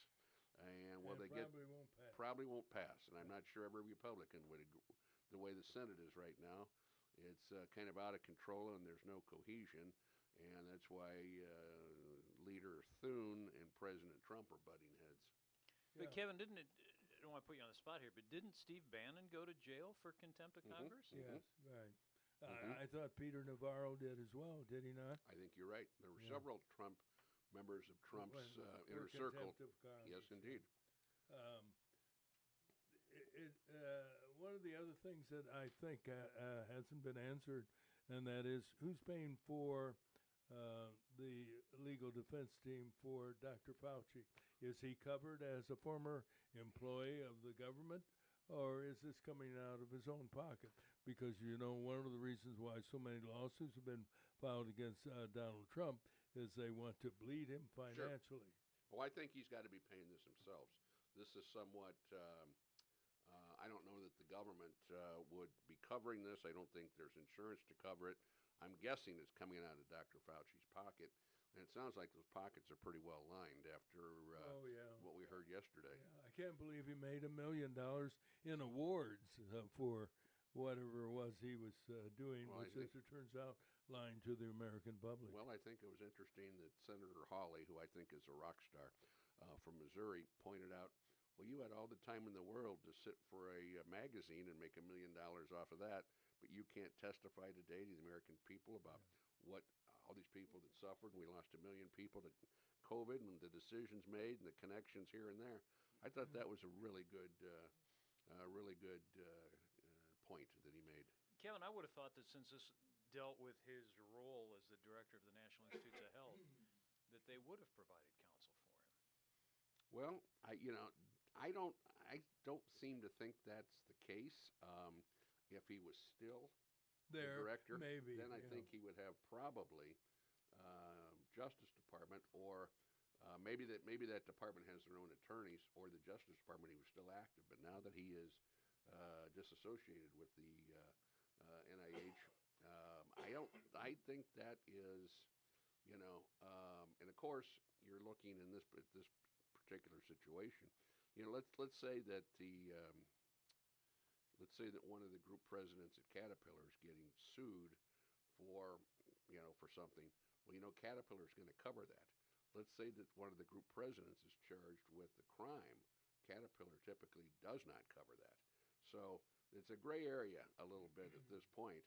I'm sure somebody's going to figure it out within the next few days, but I would find it atrocious if the government is paying. Why do they need 6 attorneys when only one of them embarrassed themselves yesterday? The others remained quiet and behaved, and there was very little interaction between Fauci. All they had to do was type up his cue card, and that's what happened. And at one point, one of the senators said, "Turn around, face these people that are standing up." And he wouldn't do that, but he then spun around to talk to one of his attorneys very briefly. Do you need 6 attorneys? I mean, we try cases, at least I do, by myself, that's more complicated than what happened yesterday, but you had these 6 suits there. So perhaps they're all getting $500 an hour, and collectively that's where they got up to $3,000. I don't know. If the government was paying for it, they should have some say in, number one, who's representing you and how many are representing you, and what the rate is, because it's government money. I know nobody else cares about spending government money like that, but it's got to start somewhere. Well, for his personal funds, I hope they call him in front of every committee and subcommittee in Congress and drain it. And he has to pay for it. I think the House is talking about doing it next, and it's going to be the same. It's going to be the same routine until a court gets involved and rules, one way or another. But the cases that I looked at yesterday. And the cases go back to like 1951, 1913, 1896. Talk about the situation. They talk about if a person's given immunity, they've got no basis upon which to, a pardon. They have no basis on which to force or for somebody to exercise their Fifth Amendment right. Yet it also says that courts are very reticent to want to take away somebody's constitutional rights because that's just what they are. But this thing, I think, will be litigated to some extent, and it's going to depend upon what the Senate does. If the Senate doesn't hold him in contempt, the Senate as a whole, I think this is just kind of a dead issue, to be honest with you. Yeah, but I think there also be somewhat of a legal drip in the meantime. I think you're right, and I think, in my opinion, the Senate hasn't held anybody in contempt since 1971, and I don't know what that situation was. So you're talking 55 years ago. The House, on the other hand, is not afraid to do that. I think you've got more cohesiveness in the House. You don't have the filibuster. So if they have a committee that calls Fauci and he exercises his Fifth Amendment right again, which he will, the chances of being held in contempt of the House of Representatives, I think, is far greater. And will it be a close vote? Sure it will. But will the majority rule? I think so, if they get on it pretty quick. And, we don't know what's going to happen effective with the midterms. And then the first Monday in January, they seat a new House. So if they're going to do it, they better get on it. Yeah. Let's switch cases. I read that attorney for President Donald Trump has asked the Supreme Court to review the awarding of $83 million to E. Jean Carroll. Where do you think that's going to wind up? I think it's probably, they essentially turned the case down. Right. I think at this point, so that means that the lower court decision stands. I think you might have enough interest, and I think it would be a good idea from a law school perspective. They should take that case because it does have implications with regard to the president, future presidents, and also what is the applicable law in these situations. Not just the law, but you're talking about a special law that was recently enacted. Does that apply prospectively or retroactively in New York? You're talking about defamation, which is oftentimes a federal jurisdiction. You're talking about some sort of a balance between how much was someone defamed and what kind of how they suffer because of that, versus how much money they're getting. There's got to be a connection there. So I think there's so many interesting things, not just as to the personalities, but as to the subject matter. I would like to see the court take that. And I think it takes 4 of the justices to say, yes, we want to take that. And I don't think it takes a majority. I think it takes 4 when they decide we're going to do this or do that. And I think at this point in time, because of the national interest, I wouldn't be surprised to see them reverse themselves. I hope they do. Yeah, I do too. $83 million is absolutely ridiculous. And the woman was also termed not telling the truth because the one thing the jury did do is that we don't believe that she was raped. Well, and she claimed that she was. Well, and she couldn't remember she couldn't remember when or what department store she was in. And I mean, common sense. Even when this supposedly occurred back 20 some years ago, maybe 25 now, Donald Trump was still a celebrity, and he wasn't walking down the street without getting noticed. Now he's walking into a women's dressing room, in Bergdorf Goodman, and somebody's not raising eyebrows. That doesn't make sense.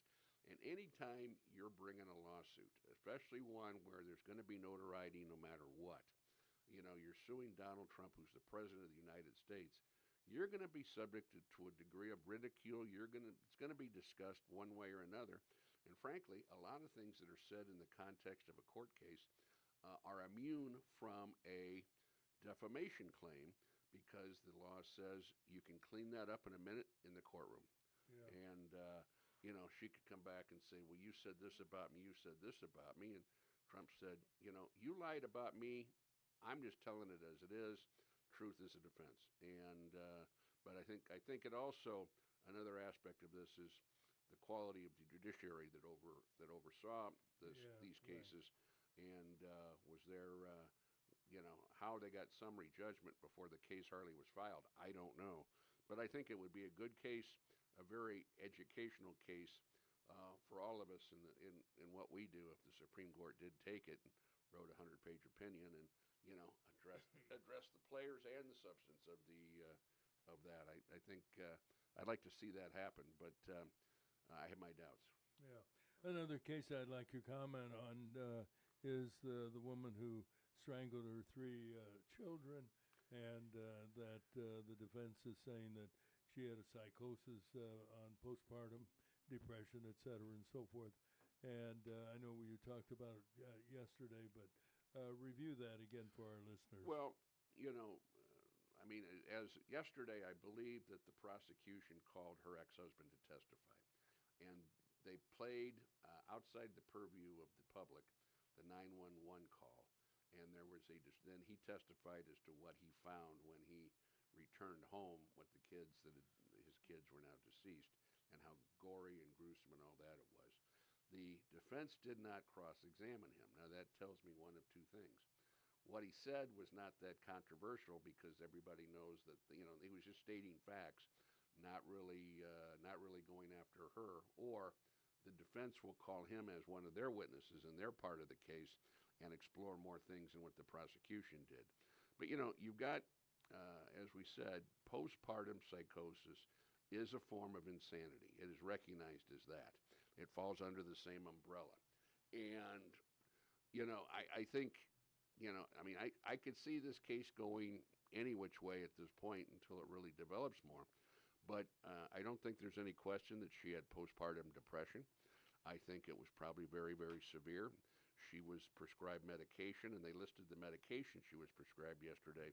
They were somewhere between 12 and 16, and those were obviously psychological, if not psychotropic medication. Sometimes you take medication, and it has just the reverse effect, especially when you get into those type of things where, let's say somebody has depression and they're prescribed, let's say 20 milligrams of Prozac, and they're getting worse or they don't get better. The doctor says, you know what, I think we ought to go to this another medication with a different dosage. So there's a lot of trial and error when it comes to these types of medications. So, I think you're going to get a pharmacologist that may say that this was the magic elixir that caused her to go off the deep end, and her actions were she could not appreciate them, and it was involuntary. That's going to be interesting. And the defense is going to definitely present a pharmacologist. So it's going to be a really interesting. Now, in the latest statistics I've seen are in criminal prosecutions, only 1% of those prosecutions does the defense assert insanity. And out of those 1%, only 1 out of 4 cases are successful, where the jury comes back and says not guilty because this person was insane. And NGBR, not guilty by reason of insanity. Now, keep in mind, is that really a victory? Because that person that was found insane is not going home and resuming their life. They're going to an institution, perhaps forever, at least until they regain their sanity to the satisfaction of the doctors and the court. So it's, it's instead of going to, the Motel 6, they might be in the Holiday Inn Express, but it's not the Ritz-Carlton, no matter what way you cut it, unfortunately. But it's going to be interesting. It's going to be I'm really going to try to follow this because it's got issues that we deal with every day. And again, to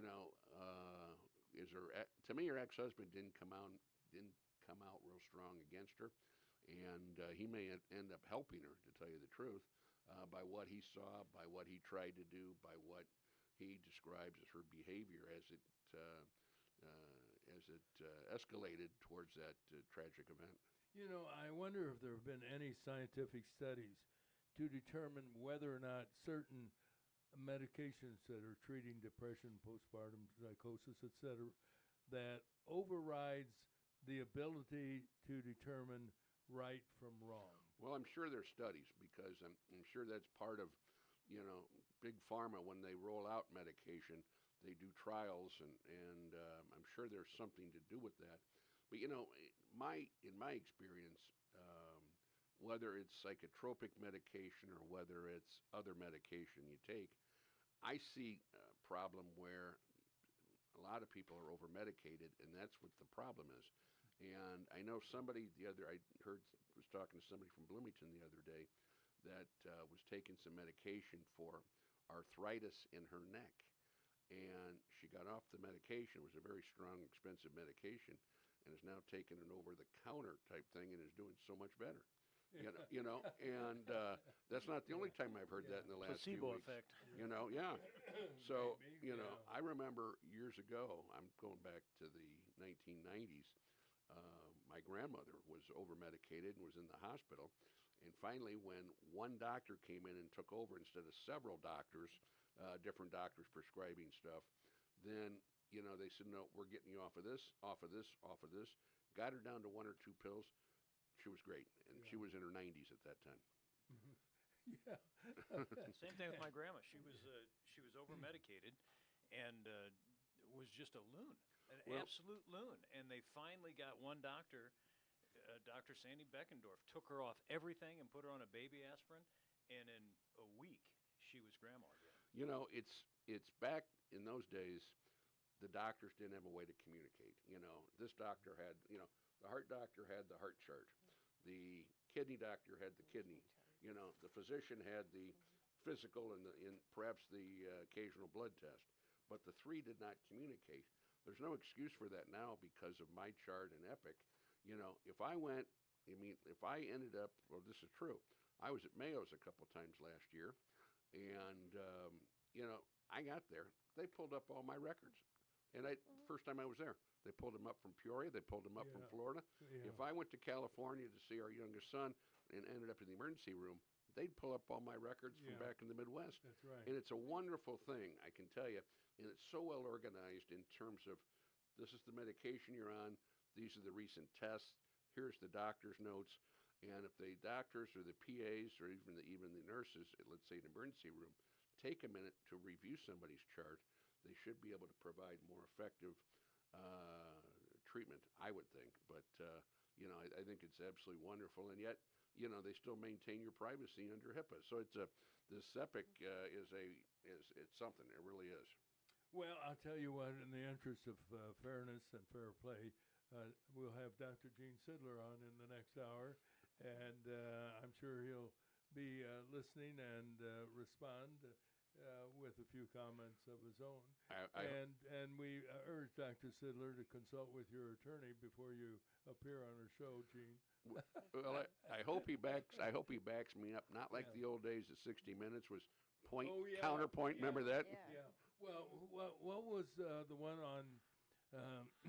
I think he had a Republican and a conservative, or a Republican and a Democrat, and they faced off.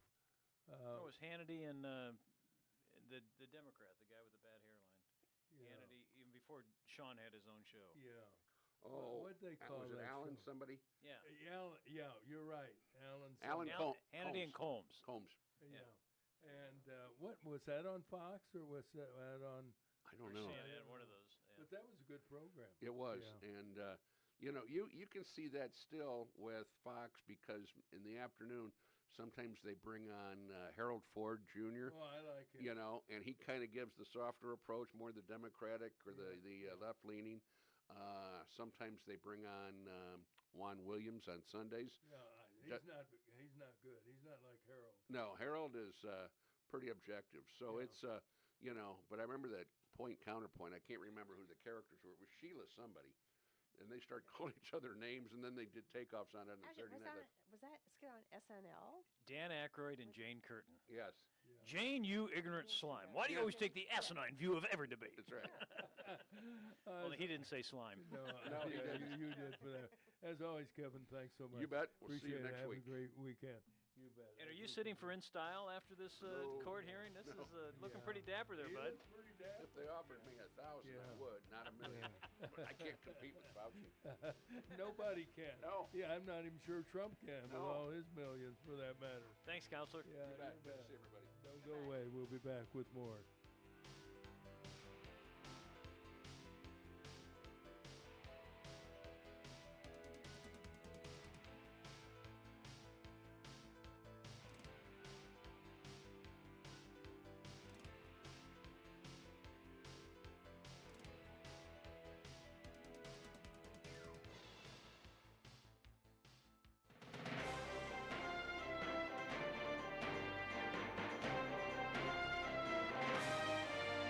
And a pleasant good morning, everybody. It is Thursday, the 30th of July, and we begin on Breakfast with Roger and Friends on WAZU FM 90.7 in Peoria, Illinois, and also on YouTube with the check of the weather. And it's brought to you by our good friends at AMT. You know, the people of Central Illinois are blessed with outstanding medical facilities and services, and one of those happens to be advanced medical transport, utilizing paramedics and EMTs and a fleet of ambulances. AMT has grown over the years to serving multiple cities and towns in Illinois and Iowa, fully accredited by meeting and exceeding national standards of excellence. And they bring us the weather with John Disharoon. John? It's going to be sunny with a high of 86 today. Tonight, partly cloudy, low of 67. Tomorrow, mostly cloudy with higher wind and showers and thunderstorms after 1 o'clock. High about 76. The rain and wind are going to continue tomorrow night. Overnight low of 66. Saturday, mostly cloudy with showers and thunderstorms. High of 78. Sunday, pleasant and sunny with a high of 82. Currently up to 71 degrees now, Roger. You got it. Now our lead story, Teri Chamberlain. Teri, good morning. Good morning. Well, Peoria Police announced the arrest of 18-year-old Marcus Triplett Jr. in connection with the shooting death of 17-year-old Jarvis Allison Jr. Sunday evening, April 26th. The victim was shot in the head during an alleged gunfight between two groups in Lower Bradley Park. He died later at a local hospital. Triplett has been charged with aggravated discharge of a firearm and unlawful possession of a handgun under the age of 21. He has not been charged with the murder of the 17-year-old, but will be in court today. 42-year-old David Stone was sentenced to 12 years in prison after he was found guilty in connection to the shooting death of 34-year-old Arlen Castellan in January of 2024. The man was shot 7 times, according to prosecutors, but not by Stone. However, Stone was charged with under the Illinois accountability law, which permits a person to be held responsible for a crime if they help plan it or take part in it or assist someone else. That someone else could be 27-year-old Mikkel Williams, who's been charged with first-degree murder. Caterpillar has announced it is initially allocating some $10 million in Illinois for what they call workforce development. CAT officials say the 5-year, $100 million program is designed to prepare workers for manufacturing jobs in the future. Caterpillar facilities in East Peoria, Morton, and Decatur will be the beneficiaries. Dr. Anthony Fauci, who earned more money than any government official while serving as the chief medical advisor for President Joe Biden, well, he appeared before a Senate committee yesterday. He not only didn't make any money from the appearance, but he also didn't answer any questions from Republican members of the Senate's Homeland Security and Governmental Affairs Committee. Fauci took the fifth 111 times after making an opening statement in which he accused Senator Rand Paul of obsession, calling for his prosecution. Many of the questions centered on alleged contradictory comments Fauci made in testimony before a number of congressional committees, which differed from written statements in his recently released personal diary. Some legal scholars say the former director of the National Institute of Allergy and Infectious Diseases may not be completely immune from prosecution, though he was given a blank pardon by President Biden before leaving office. That pardon may only apply to potential crimes committed by Fauci between January 1st, 2014 and January 19th, 2025. There are also legal questions over the use of an auto pen to sign a preemptive pardon. And we just finished with a interesting and informative conversation with Peoria defense attorney Kevin Sullivan. And again, thank you, Kevin. There are also medical questions remaining about the COVID-19 vaccine, past and present. We'll explore that subject at 8:15 with Dr. Gene Sidler, live from the Great Smoky Mountains. In world news, U.S. and Saudi Arabia military forces conducted airstrikes against Iran-backed militia groups operating in Iraq. Officials in Iraq condemned the attacks. There are reports the U.S. has resumed airstrikes in Iran. Oil prices moved higher on news of the escalation of military action and news that the Federal Reserve Board decided to hold interest rates steady, no change. That caused the Dow Jones on Wall Street to lose 647 points, but it still remains high at over 52,000. The S&P 500 slipped 7.24 points, but the NASDAQ actually was up by 41 points to 24,917. Locally, we can tell you CAT stock lost $58 a share yesterday, ending at $782.71. That's a look at some of the stories we're following. We'll get news from WCBU. You know, there can be a big difference in insurance rates for home, auto, health, and life coverages. And that's the subject Kyle Varno, the Fortner Insurance, would like to discuss with you. No obligation for this free service that Kyle provides, and you can learn more by calling Kyle at 309-682-0519. From the WCBU newsroom, I'm Colleen Holden. A nearly $8 million renovation to the Main Street side of the historic Madison Theater building in downtown Peoria will feature 3 eateries and a boutique hotel. Gerald Ritterbush is one of the project developers. He says getting the Main Street storefronts reworked is key to getting the dormant theater reopened. All we need now is to try and get some people interested in redoing the Madison Theater, and that coupled with what we put into the Main Street side of it, I think it's going to make a very attractive place. The Peoria City Council unanimously approved a redevelopment agreement that includes tax increment financing reimbursement and other incentives capped at about $1.7 million. Peoria City Council member Denise Jackson is calling on the city to enact regulations mandating 24-hour on-site security staffing at apartment complexes with more than 50 rental units.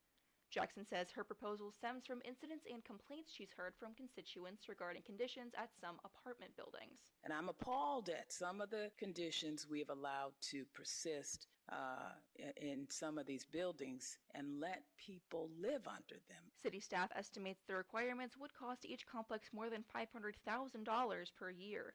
The City Council advanced the proposal to a second reading, although several members expressed reservations about its feasibility. The director of the Pekin Public Library is touting some impressive numbers in his annual report.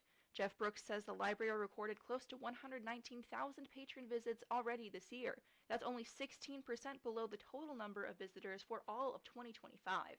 Brooks tells the city council that steps to limit unhoused people spending several hours at the library while not using services are paying off. Those steps include providing library staff with professional de-escalation training, updating the library's rules of conduct, and updating security systems. And gambling addiction is now officially considered a public health issue in Illinois.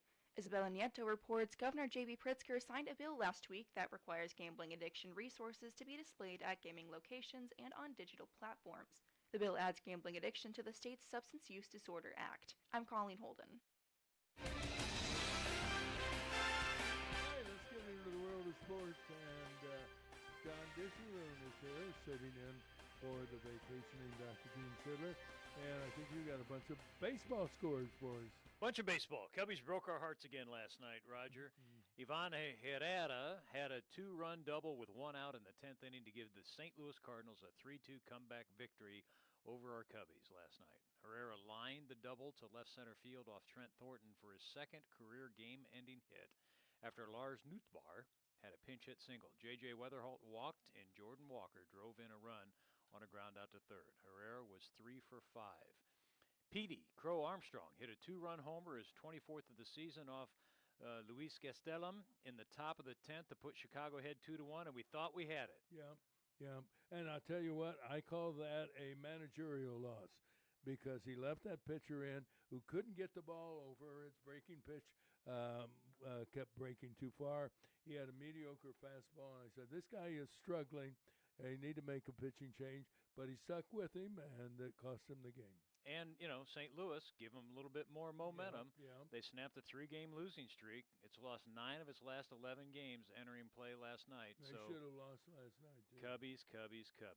But the South Side made up for it last night. Go. Edgar Carrero had an RBI single in the 12th inning to give the White Sox a 6-5 victory over the New York Yankees. The Sox stayed 1.5 games ahead of Cleveland in the AL Central, so that's got to make Dr. Sidler happy. We'll find out. We're going to talk to him here shortly. Jordan Hicks left the bases loaded in the top of the 12th to set the stage for Carrero, who drove in Tristan Peters to give Chicago the win after dropping the first 2 of the 4-game series. Chicago trailed 4-1 in the 8th before Sam Antonacci and Muneka Murakami hit consecutive homers off Paul Blackburn to tie it. Spencer Jones hit a 3-run homer, and Cam Schlittler was strong into the 7th inning for the New York Yankees. Kansas City, Randy Dobnak pitched 7 scoreless innings for his first major league victory in 5 years as the Royals beat the Twins 4-0 last night.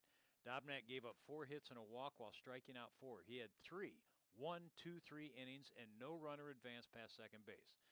Dobnak hadn't won a game in the big leagues since May 21st, 21, when he played for Minnesota. They got rid of him, and he took it back to him last night, and they won 4-0 in Minnesota. In the Brewers, got spanked last night. Luis Arez had 4 of San Francisco's 17 hits. Dan Suzak hit his first 2 homers in the majors, and the Giants routed the Brewers 16-3. Arez had 4 singles and 5 at-bats, raising his batting average to a majors-leading .331. The 3-time batting champ drove in 2 runs. Logan Webb allowed 2 runs on 5 hits and 6 innings. He's 6-0 in 9 career stats against the Brewers with a 1.92 ERA, so he's doing his job. In other Major League action last night, the Diamondbacks blanked the Pirates 3-0. Blue Jays 5-2 over the Nationals. The Mets 3-2 over the Braves. The Orioles 10-9 in a clincher over the Tigers. The Padres won 3-1 over the Rockies. The Rays 3-0 over the Rangers. The Guardians 6-1 over the Rays, and Atlanta 1-0 over the New York Mets.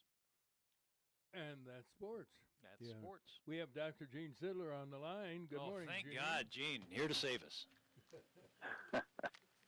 Hello, everybody. Good to talk to you. And before we get into Dr. Fauci's testimony, here's a question. I saved the question until Dr. Sidler was on the line because I know he's going to have the answer if we don't have the answer. Who has the highest regular season record for the highest batting average? I think it was Tris Speaker at 426, wasn't it? I thought it was Ted Williams. That may be. Yes, I think. I think I'm wrong. I think you are right. I think it was Ted Williams. Um, Somewhere in the war years, there, 44 or something like that. I think he hit 426. And having said that, Gene, I believe he did serve in the war as Yes. a fighter pilot. Was he not? He was in the war. Yes, I don't know the details, but that sounds familiar. Yes. Actually, guys, the single season batting average record, Josh Gibson, 466 in the Negro League, Hugh Duffy, 440 in 1894, and then Ted Williams, 406 and 41. So, I mean, thank you, Okay. Amazon Web Services. Yeah, but we were talking about the major leagues. The Negro League was not part of the major leagues. But Hugh Duffy was the National League MLB Okay, conventional major record. that would be, you're right. 1894. 1894, and what was it? 440. 440, and Ted Williams was what? 406. Okay, missed it by 60 points. Right. But career was Josh Gibson. Well, of course, you're not going to count him because he's black. Ty No, Cobb, I'm not 367. going to count him. Now, don't. That's a nice way to get a rumor started. I merely pointed out the Kansas City Monarchs, of which Porky Brooks was a team member, was a separate league. That's like saying the AFL, before it became the NFL, that those records were part of the NFL records, which they are not. Roger, I'm just raising your blood pressure without medication. No, you aren't raising my blood pressure, damn it. At any rate, Ted Williams, yeah. But what's the name? Josh Gibson? Josh Gibbons. Gibbons. Okay. Household name for that matter. Did it say whether Ted Williams was a fighter pilot? I want to say it was the Korean War. Yes, he was a Marine combat aviator in the Korean War. Yeah. Well, I at least got one thing right out of the 34. You did pretty good, though. Well, not bad for a guy that still hasn't taken Prevagen. Probably should. Do you believe in Prevagen, Dr. Sidler? I didn't hear that. What was the question? Do you believe in the value of Prevagen for memory or anything? Prevagen, there's another one that's out now that can help remember your name. Well, not really. They claim there are studies that show some improved cognitive abilities in people who take it, but they're very poorly done studies. They wouldn't be accepted by any decent medical journal. So the bottom line is there's really no good science that stands behind the claims of the Prevagen people, but I think it's harmless and people take it by the millions. So whatever people want to do, I guess I'm always okay with it. I just can't say that it's going to do them any good. How about, there seems to be the new vitamin or the supplement of the day or the week. Now we've got this guy, he's 92, and he shows you what great shape he's in with his younger wife on the dance floor, and they aren't doing much of anything, and he is indicating that everybody can live to be 92 if they only take his Immune 150, I think it is. Yeah, I just took my Immuno 150 here this morning. No, I think they claim there's like 150 different things in it.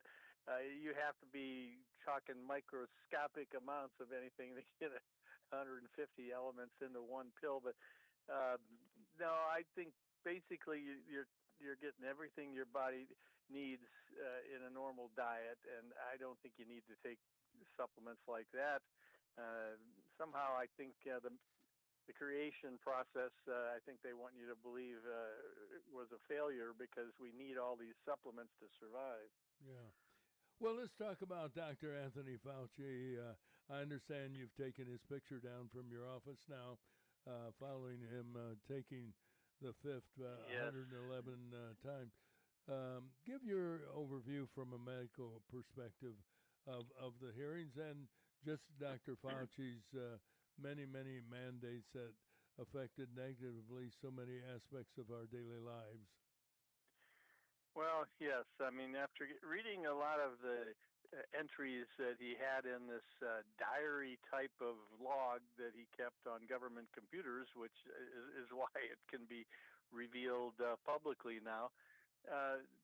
Number one, the guy was just obsessively concerned about his own fame and celebrity status, repeatedly seeming to express great joy and happiness over getting a phone call from Barbara Streisand or meeting Julia Roberts or getting these opportunities to meet the rich and famous. And of course, he benefited in many ways because he had his staff apply for these bonus grants that went directly to him as a personal prize. And that shows that he appeared to be much more intent on his own benefit than on anything he expressed as concern for the public. But then there's even more. I mean, some of the entries clearly show that he knew that the wet market claim for the origin of this virus was not true. He knew this very early in the course of the COVID pandemic, and yet he continued to go on television and hold meetings and Zoom meetings with experts all over the country that in which he claimed that it was, that it had all the hallmarks of arising in this Wuhan wet market down the street from the Institute of Virology, where he knew full well that he was funding gain-of-function research. So it shows a different side of Dr. Fauci, a side that Rand Paul has seemingly believed all along, that he was really a fraud and acting in ways that benefited primarily himself and making decisions that were extraordinarily harmful to the American public. The mask wearing, which again in his own documentation, he admitted that there was an overwhelming amount of studies that showed that mask wearing was of no benefit. Closing schools down, requiring people to get the vaccine, the military and contractors to have to get the vaccine, and all these things that were made decisions pretty much by him, which later he claimed he didn't make anybody do any of this. Well, yes, he did. He was the one that was advising the government, and ultimately was the reason why many of these required actions were put into place. So, I think it greatly tarnishes his legacy. The reason for him taking the fifth 111 times is curious in its own right, because he was obviously granted this full and complete pardon, blanket pardon for anything that happens in the past or in the future. So you would think that he would at least give some insight to the reason for the decisions that he made and the statements that he made, but obviously his lawyers didn't think that was a good idea. You know, I have a question for you, and we know, unlike other vaccines and other medications, that there were no scientific clinical trials undertaken. Have there been clinical trials with the COVID-19 vaccine in the last year or 2 years? Well, there have been what we might call the retroactive or community studies, where they do it by going back and looking at the past history, whether people had received the vaccine, and then seeing if they were more or less likely to have gotten sick or died. And it does appear that early on in the course of the pandemic, with the early stages of the COVID virus, remember it went through mutation after mutation very, very fast. By the end of the first year of the pandemic, we were already on, I think, the Omega variety, which was 10th, 11th, 12th, somewhere in that region of the variants that came along. that the early variants, the original virus, and then the alpha, beta, gamma variants, those were much more dangerous and harmful. People were much more likely to get severe respiratory diseases and die from those early strains. And it did appear that the vaccine in its earliest stage, the two-part initial vaccine and maybe the first booster that was advised a few months later, that those did have an effect to have fewer deaths. And so people did do better with those early first few. But then to continue to recommend boosters, remember, he admitted at one point that he had 6 vaccinations, which must have included multiple boosters, and they continued to recommend to get those boosters every few months. There's not been any studies in the later stages of this pandemic and in the course of COVID that prove any benefit to those, and especially children. Yeah, we now have data that shows that giving the vaccine to the very youngest of patients who were not susceptible to the virus nearly as much as adults were, and they were not susceptible to the more severe forms of the disease and death. There were only very few numbers of deaths in infants and young children, and many of those had other diseases along with the COVID, that giving vaccines to children appeared to be more harmful than good. Yeah. Now that we have a much more greater collection of data. Yeah, I think also during that period of time on our program, you indicated that the number of people who are being hospitalized with COVID-19, more of them had received the vaccine than those who had not. Do you remember that? I think we all, yeah, absolutely, and that was the case. I think we all know people who have had the vaccine and all the boosters and still keep getting COVID. It's continuing to happen, and in fact, most of the people now, again, even adjusting for the difference in population of people who got the vaccine versus those who didn't, versus how many you had, even if you adjust for all those variabilities, it appears that the more of the vaccine shots that you got, you're just as likely, if not more so, to keep getting the COVID infections. So at this point, it is not reasonable to advise more vaccines for that, and yet there are still people who are recommending that. So, Dr. Sidler, this is John. I don't know if you were listening earlier, but my brother was living in Los Angeles, 57 years old. He had just received his second or third booster. I don't know which number it was on. It was December of 21. And he perfectly healthy, 57 years old, athletic, running a restaurant, and had a fatal heart attack. And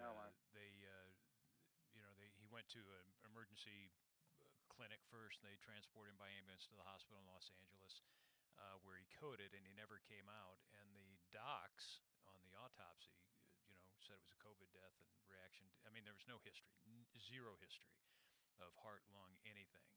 And they knew then that, and maybe they were doing his wife a favor and coding it COVID so she wouldn't have to pay the hospital bill. I don't know, but what I do know is he's no longer with us. It was within 2 days of his booster. Didn't feel well 12 hours after it, tightness in the chest. He's like, man, I talked to him literally 12 hours before his heart attack. And he's like, yeah, I'm going home. I just don't feel right. And I was like, God, you didn't take the booster, did you? He's like, oh, man, you got to have the booster. Got to protect yourself. And, now she's a widow, and he's got 3 kids that are fatherless. And, again, it's not me being anti-Fauci. It's what the doctor put on the autopsy, that it was, a COVID-related death. And at that time, he told me in the intensive care unit, he said, we're seeing Los Angeles got a much bigger population than Peoria. He said, we've seen these 35 to 55-year-old guys with no history. I mean, a bunch of them. We don't know, John, but it something's wrong here. And now I think enough statistics have been accumulated that they realized there was a higher risk portion between middle-aged men on some of those boosters. But what do you think about that? Well, we do know that there seems to be a type of autoimmune inflammatory process affecting the blood vessels that is linked to the vaccine, the type of technology that this vaccine was developed with, the mRNA vaccine, and it first showed up as this myocarditis factor in young men, in their 20s, and now we're starting to dig back into some of the data and find that it could have been affecting people in many different ways, including possibly the coronary arteries. So again, the studies are not really being done, I think, in enough depth to know the full context of that connection. But I personally do believe that there is a great deal more connection between the effects of the vaccine and some of these hard to explain disease processes that are happening in very young people. I mean, there's neurological problems that occurred in a bulk of patients right after they got the vaccine, some of them becoming basically incapacitated to such a severe degree, and who have never recovered. Could it be just because so many millions of people got the vaccine? Could it just be a naturally occurring process that would have happened anyway versus something linked to the vaccine? And it's just a difficult thing to know for sure. But if the bottom line is that if there's not any clear-cut benefit to continuing to get more of these mRNA vaccines, there's just no sense in doctors recommending them. But again, you find that there are still schools that are requiring it. There are still doctors recommending more of the boosters. Yeah. And what happened to our historical medical idea that once you got the virus, that was the best protection of re-getting it because your body would build up natural immunity to having it? Well, that's a great point, John, and that's true of many viruses, but not the viruses that go through significant mutations, and that explains why we get a flu shot every year, because the influenza vaccine is sort of the classic one that mutates rather substantially, so that as it comes back the next year, your immune system and all the antibodies you may have gotten the last year when you had the disease don't really protect you very well the next year that comes along. And COVID kind of the same way. The virus itself mutated so rapidly there in that first 2 to 3 years that it came back over and over again unrecognizable to our immune system. So even the vaccine, which produced only antibodies to something called the spike protein, and that was one of the factors in the virus that mutated the most rapidly and most significantly. So they had to keep coming out with these updated boosters for different later variants, the Omega variant and the ones that came even after that. There have been 2 or 3 of these updated vaccines that were formulated for the later variants rather than the earlier ones. So there's enough of the originating virus to still test positive, because I don't think the test changed over the years, right? Yeah. No. The test that's done is based on other what we call capsular proteins that are pretty much the same from variant to variant. So yeah, that test would still be valid, but your antibodies may not be. If your immunity was achieved only through the vaccine, then you will have only the protein antibody for the spike protein. Now, if you got the virus, if you actually had a case of COVID, then your body produces antibodies to lots of different parts of the virus.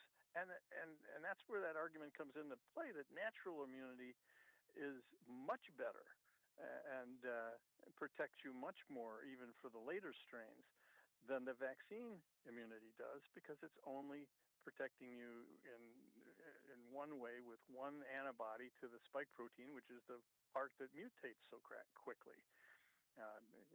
You've heard all these arguments about, isn't it better to just get the natural immunity? And yeah, of course it is. It's always better to have natural immunity because your body is producing loads of antibodies against many different factors in the virus. Well, the bottom line is, I think you have said previously, that people should not take the COVID-19 vaccine any longer. That would be my advice. There may be a small subsegment of the population with respiratory diseases and the elderly and so forth that maybe the odds are they could benefit from more boosters, but the overwhelming portion of our population is better off now. The COVID now is turned into nothing more than a bad cold. These later variants that are still popping up are not that serious. And so there doesn't appear to be any great benefit now to getting the vaccine for the overwhelming portion of our population, yeah. There is a benefit of having you here on the line from Gatlinburg, Tennessee, because we have this day in history, and I know you like to participate in that. But before we ask this day in history question, what's the weather like in Gatlinburg, Tennessee? Well, I suspect you've also had a little bit of cooling down, and we have here too. Yesterday it was 90 plus, but it's going to be a little cooler today. I think right around 81 or 82, and it's cooled off overnight, so it's very pleasant right now. Okay, so that means you're probably going to have a cookout today. I'm not sure what we're going to do today. We'll figure that out. All right, on this day, panel, July 30th, and happy birthday to my sister Carol in Indio, California. 2 days in a row she has a birthday, Roger? Yeah, she had one yesterday and one today as well, thanks to her elderly, unknowing brother. July 30th, 1965, something happened involving the President of the United States. What was it? That would be Johnson. That is correct. Was Lyndon B. Johnson. Was it a good thing? Yes, it was a good thing. His daughter got married. He what? His daughter got married. That probably was a good thing, but it wasn't on July 30th. Lady Bird made him breakfast. Yeah.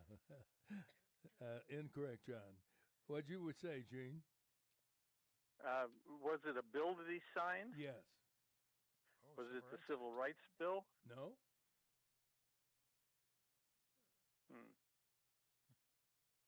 Now, I'm going to give a clue. You ought to know this, Dr. Sidler. Is it Medicare? Medicare is correct. Signed Medicare into law, a health insurance program for elderly people like me called Medicare. The bill signing ceremony, where did it happen? It was not in Washington, D.C. Oh, I know that one. Okay. That was at the Truman's Library, wasn't it? Right, in Independence, Missouri. That is correct. That's correct. And why was that? Because he was the first recipient. That is exactly right. Harry Truman was the first to receive the Medicare card. We're not going to give you a pension, but here, you don't pay for your prescriptions. We'll give you free medical stuff. Truman was the first president to propose national health insurance, strongly opposed by Congress at the time, which is why Johnson wanted to recognize him and his early initiative. And Johnson signed the bill into law as an amendment to what? Social Security. Social Security Act of 19 what? 34? Ooh, you missed it. 33. Ooh, you missed it. 35. And that is correct, 1935. Thank you, guys. You noted it down.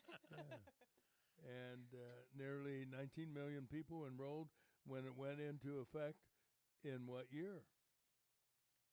36. 1966. Not until 1966?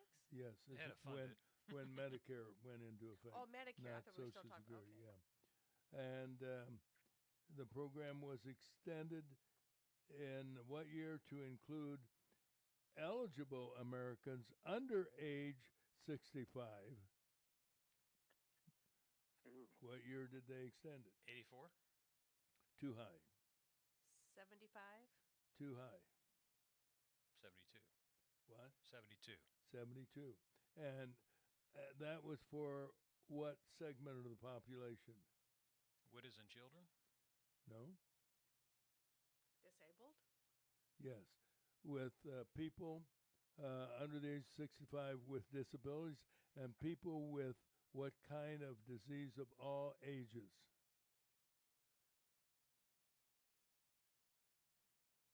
Autoimmune? No. Jeez, these are Very common disease. We have satellite facilities who take care of these people. Cancer. No. Satellite. No. Satellite facilities. Who takes care of that? Name an organ that. Liver, heart. Oh, the kidney, the dialysis patient. That's right. Oh. Kidney disease of all ages who require dialysis or transplant. And now you know the rest of the story. So while Dr. Sidler's down there in the Blue Mountains, let's talk a little bit of history. The famous Gatlinburg machine gun. Yeah, machine gun. Yes. The Gatlin gun, they called it. Yeah, he's gonna correct me and say, John, that was Gatlin in North Carolina, not Gatlinburg. It was Gatlin, Carolina, was it? I think the guy that developed it was a gun maker, but I always tell people that I go to the. Well, as you know, Dr. Sidler has lots of guns in his house. Now the word is out. Jeez. I'm willing to bet, Gene, you never went hunting once in your life. I'm going to bet that. You would cash in on that one, Roger. Yeah. I mean, you're from Lansing, Illinois, not well known for wildlife. Hey, unless you consider fishing, I have done a little fishing in my life. But well, that would qualify. In reality, you never really had time for it. I mean, as a doctor, you work 24/7 around the clock. When would you have time to go hunting or even fishing, for that matter? Once in a while on weekends, we'd have partners so we could cover each other. Yeah. And was that partner Dr. Clark? Most of my career it was, yes. One of the real nice guys. And then also a partner of your practice or an associate with Dr. Jim Early. And Dr. Early was known for his weight loss program that I think got national attention, didn't it? Well, yes. He eventually left to chair the Department of Preventative Health at the University of Kansas Medical School in Wichita, Kansas. That's where he left to go. And we've had other partners in the course of my practice. One of them, just by a coincidence, had the same last name as me, but that's a different story. Okay. So, Gene, before Roger lets you go here, I got one more question because Governor Pritzker just signed a piece of legislation that said gambling is part of the Substance Abuse Act. So which substance is gambling incited by? I thought it was a behavioral issue. Well, it is. It's an addiction issue. I am not familiar with that story, so I'm not sure what it's referring to. Is if it's trying to incorporate a substance into that decision, or if it is just because that is one of the things that is a highly frequent addiction process. I mean, if you gamble, chances are you're a drinker or something else. I understand it's relational there, and maybe they just amended the Substance Abuse Act because that's what was available. But Roger read that story this morning, and I'm like, man, I need a medical. I need help from Dr. Sidler here. How is gambling a substance abuse issue? And, I mean, I know it can lead to that, right? Because you have behavioral problems. You gamble, you can't stop, and then you drink a lot, and you do drugs and women and all that fun stuff. But substance abuse. I mean, to put it in there, that just seems like a stretch to me. But I'm not a Democrat. Yeah, but then again, legislation is rarely considered logical. So yeah, you got that right. Well, at any rate, are you having a good time? Oh, we're having a great time. Yes. All right. Well, thank you. I may not come back, Roger. Hey.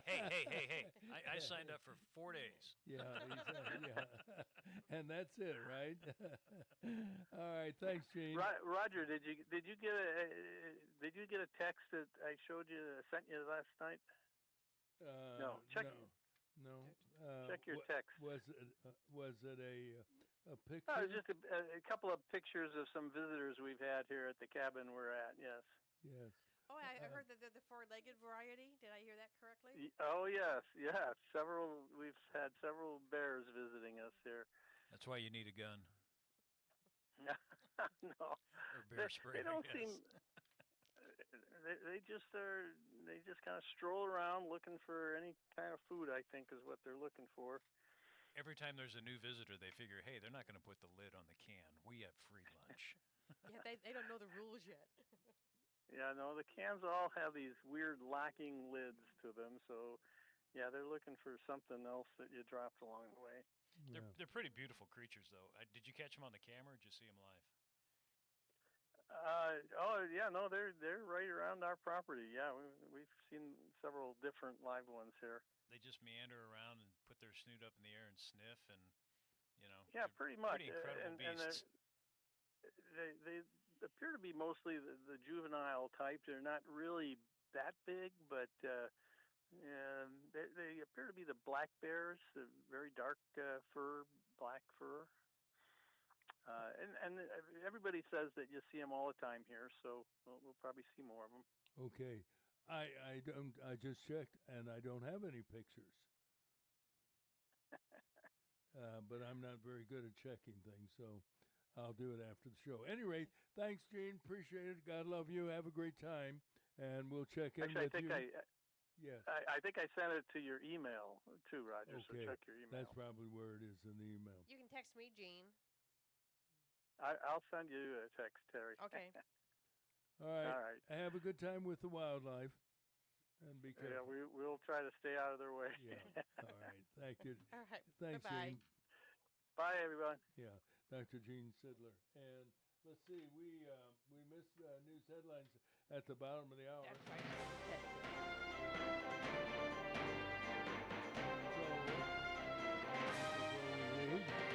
Let's bring you up to date, and our news brought to you by Morton Community Bank. You know, when you select a bank, you want one you know will be here next week, next month, and next year, and that's why more and more people are choosing Hometown Community Bank's division of Morton Community Bank. Started in 1960. Morton banks are employee-owned and community-focused to serve you. Member FDIC. Terry has our headlines. Terry? Prairie police have arrested 18-year-old Marcus Triplett Jr. in connection with the shooting death of 17-year-old Jarvis Allison Jr. Sunday evening, April 26th. The victim was shot in the head during an alleged gunfight between two groups in Lower Bradley Park. He died later at a local hospital. Triplett has been charged with aggravated discharge of a firearm and unlawful possession of a handgun under the age of 21. He has not been charged with the murder of the 17-year-old, but will be in court today. 42-year-old David Stone was sentenced to 12 years in prison after he was found guilty in connection with the shooting death of 34-year-old Arlen Castillan in January of 2024. The man was shot 7 times, say prosecutors, but not by Stone. However, he was charged under the Illinois accountability law, which permits a person to be held responsible for a crime if they help plan it, take part in it, or assist someone else. That someone else could be 27-year-old Mikhail Williams, who's been charged with the first-degree murder of Castillan. Excuse me. Dr. Anthony Fauci appeared before a Senate committee yesterday. He did not answer any questions from Republican members of the Senate's Homeland Security and Governmental Affairs Committee. Fauci took the fifth 111 times after his opening statement, in which he accused Senator Rand Paul of an obsession calling for his prosecution. Many of the questions centered on alleged contradictory comments Fauci made in testimony before a number of congressional committees, which differed from written statements in his recently released personal diary. Some legal scholars say the former director of the National Institute of Allergy and Infectious Diseases may not be completely immune from prosecution, though he was given a blank pardon by President Biden before he left office. And we just heard from Dr. Jean Sidler about some of the pros, cons, things about the COVID-19 vaccine. We heard they're seeing bears, real live bears, We had a little of everything outside didn't their we? Yeah. cabin.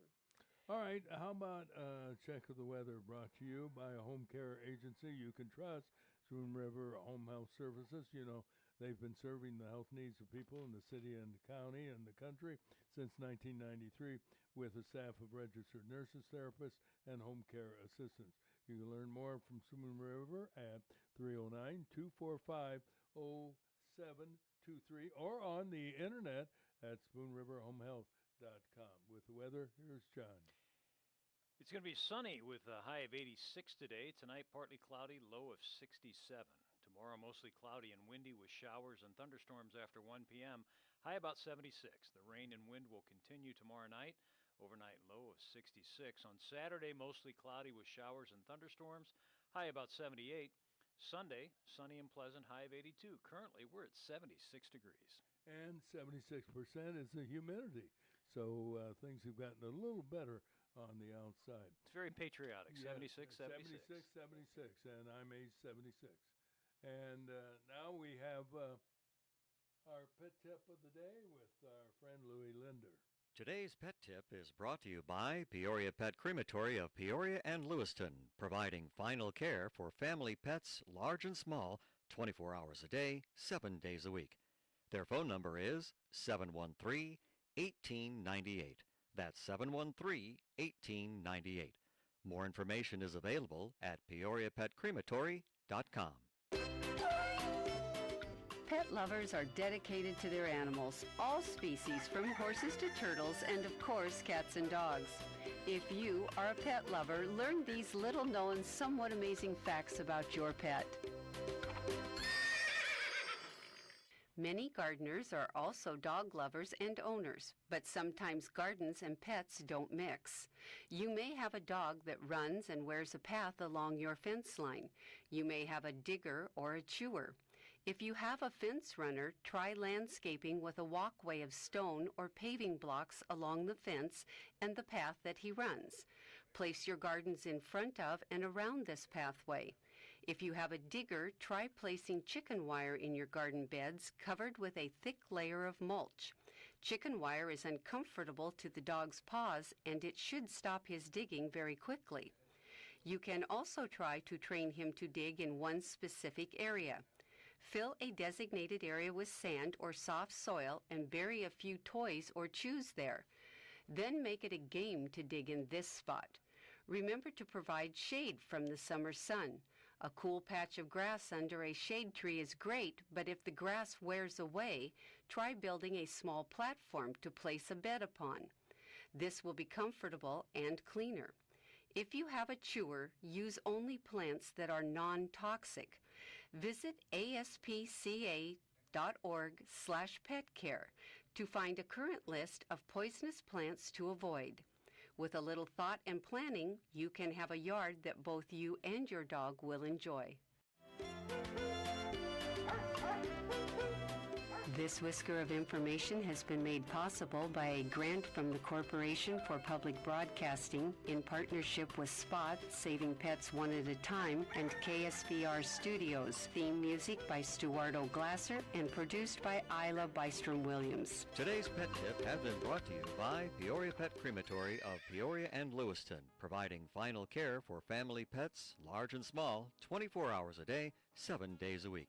Their phone number is 713-1898. That's 713-1898. More information is available at peoriapetcrematory.com.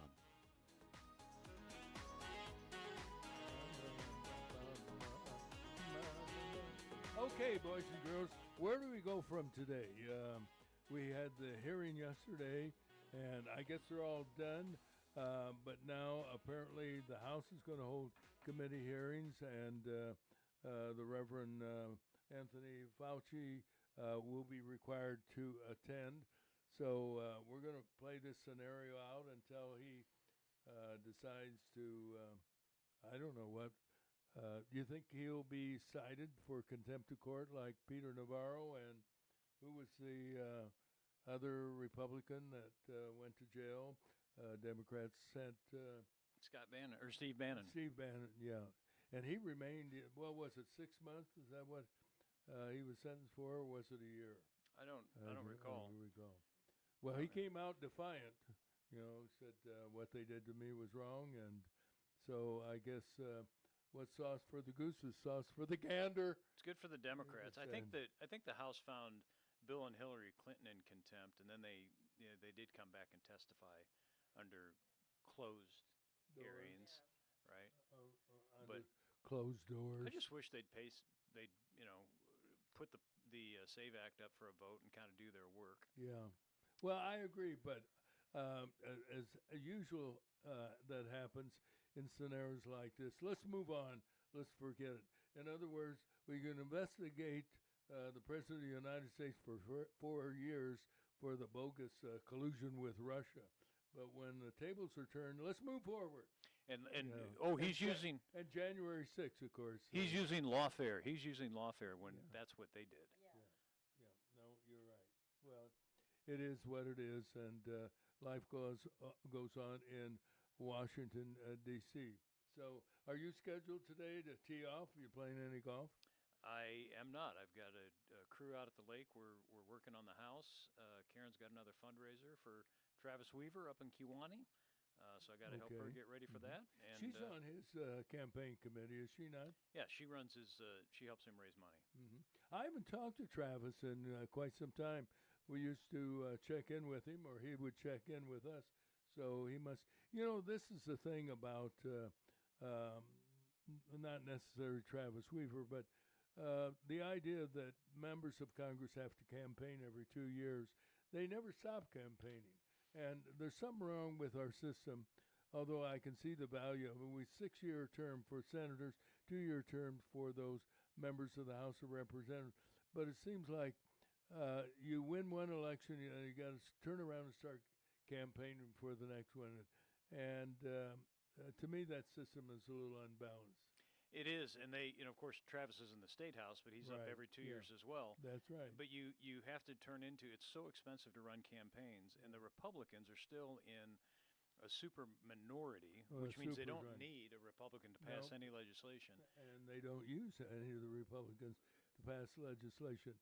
Well, I'm going to play a song, a closing song, and see if you can tell. You'll recognize it right away because it was about a big hit in the year that it was released. And you have 10 seconds. What's the name of the song? Venus is correct. By If You Will. Frankie Avalon. Frankie Avalon. And what was the year?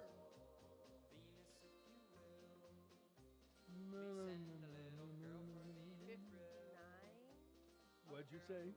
1959. 1959 is correct.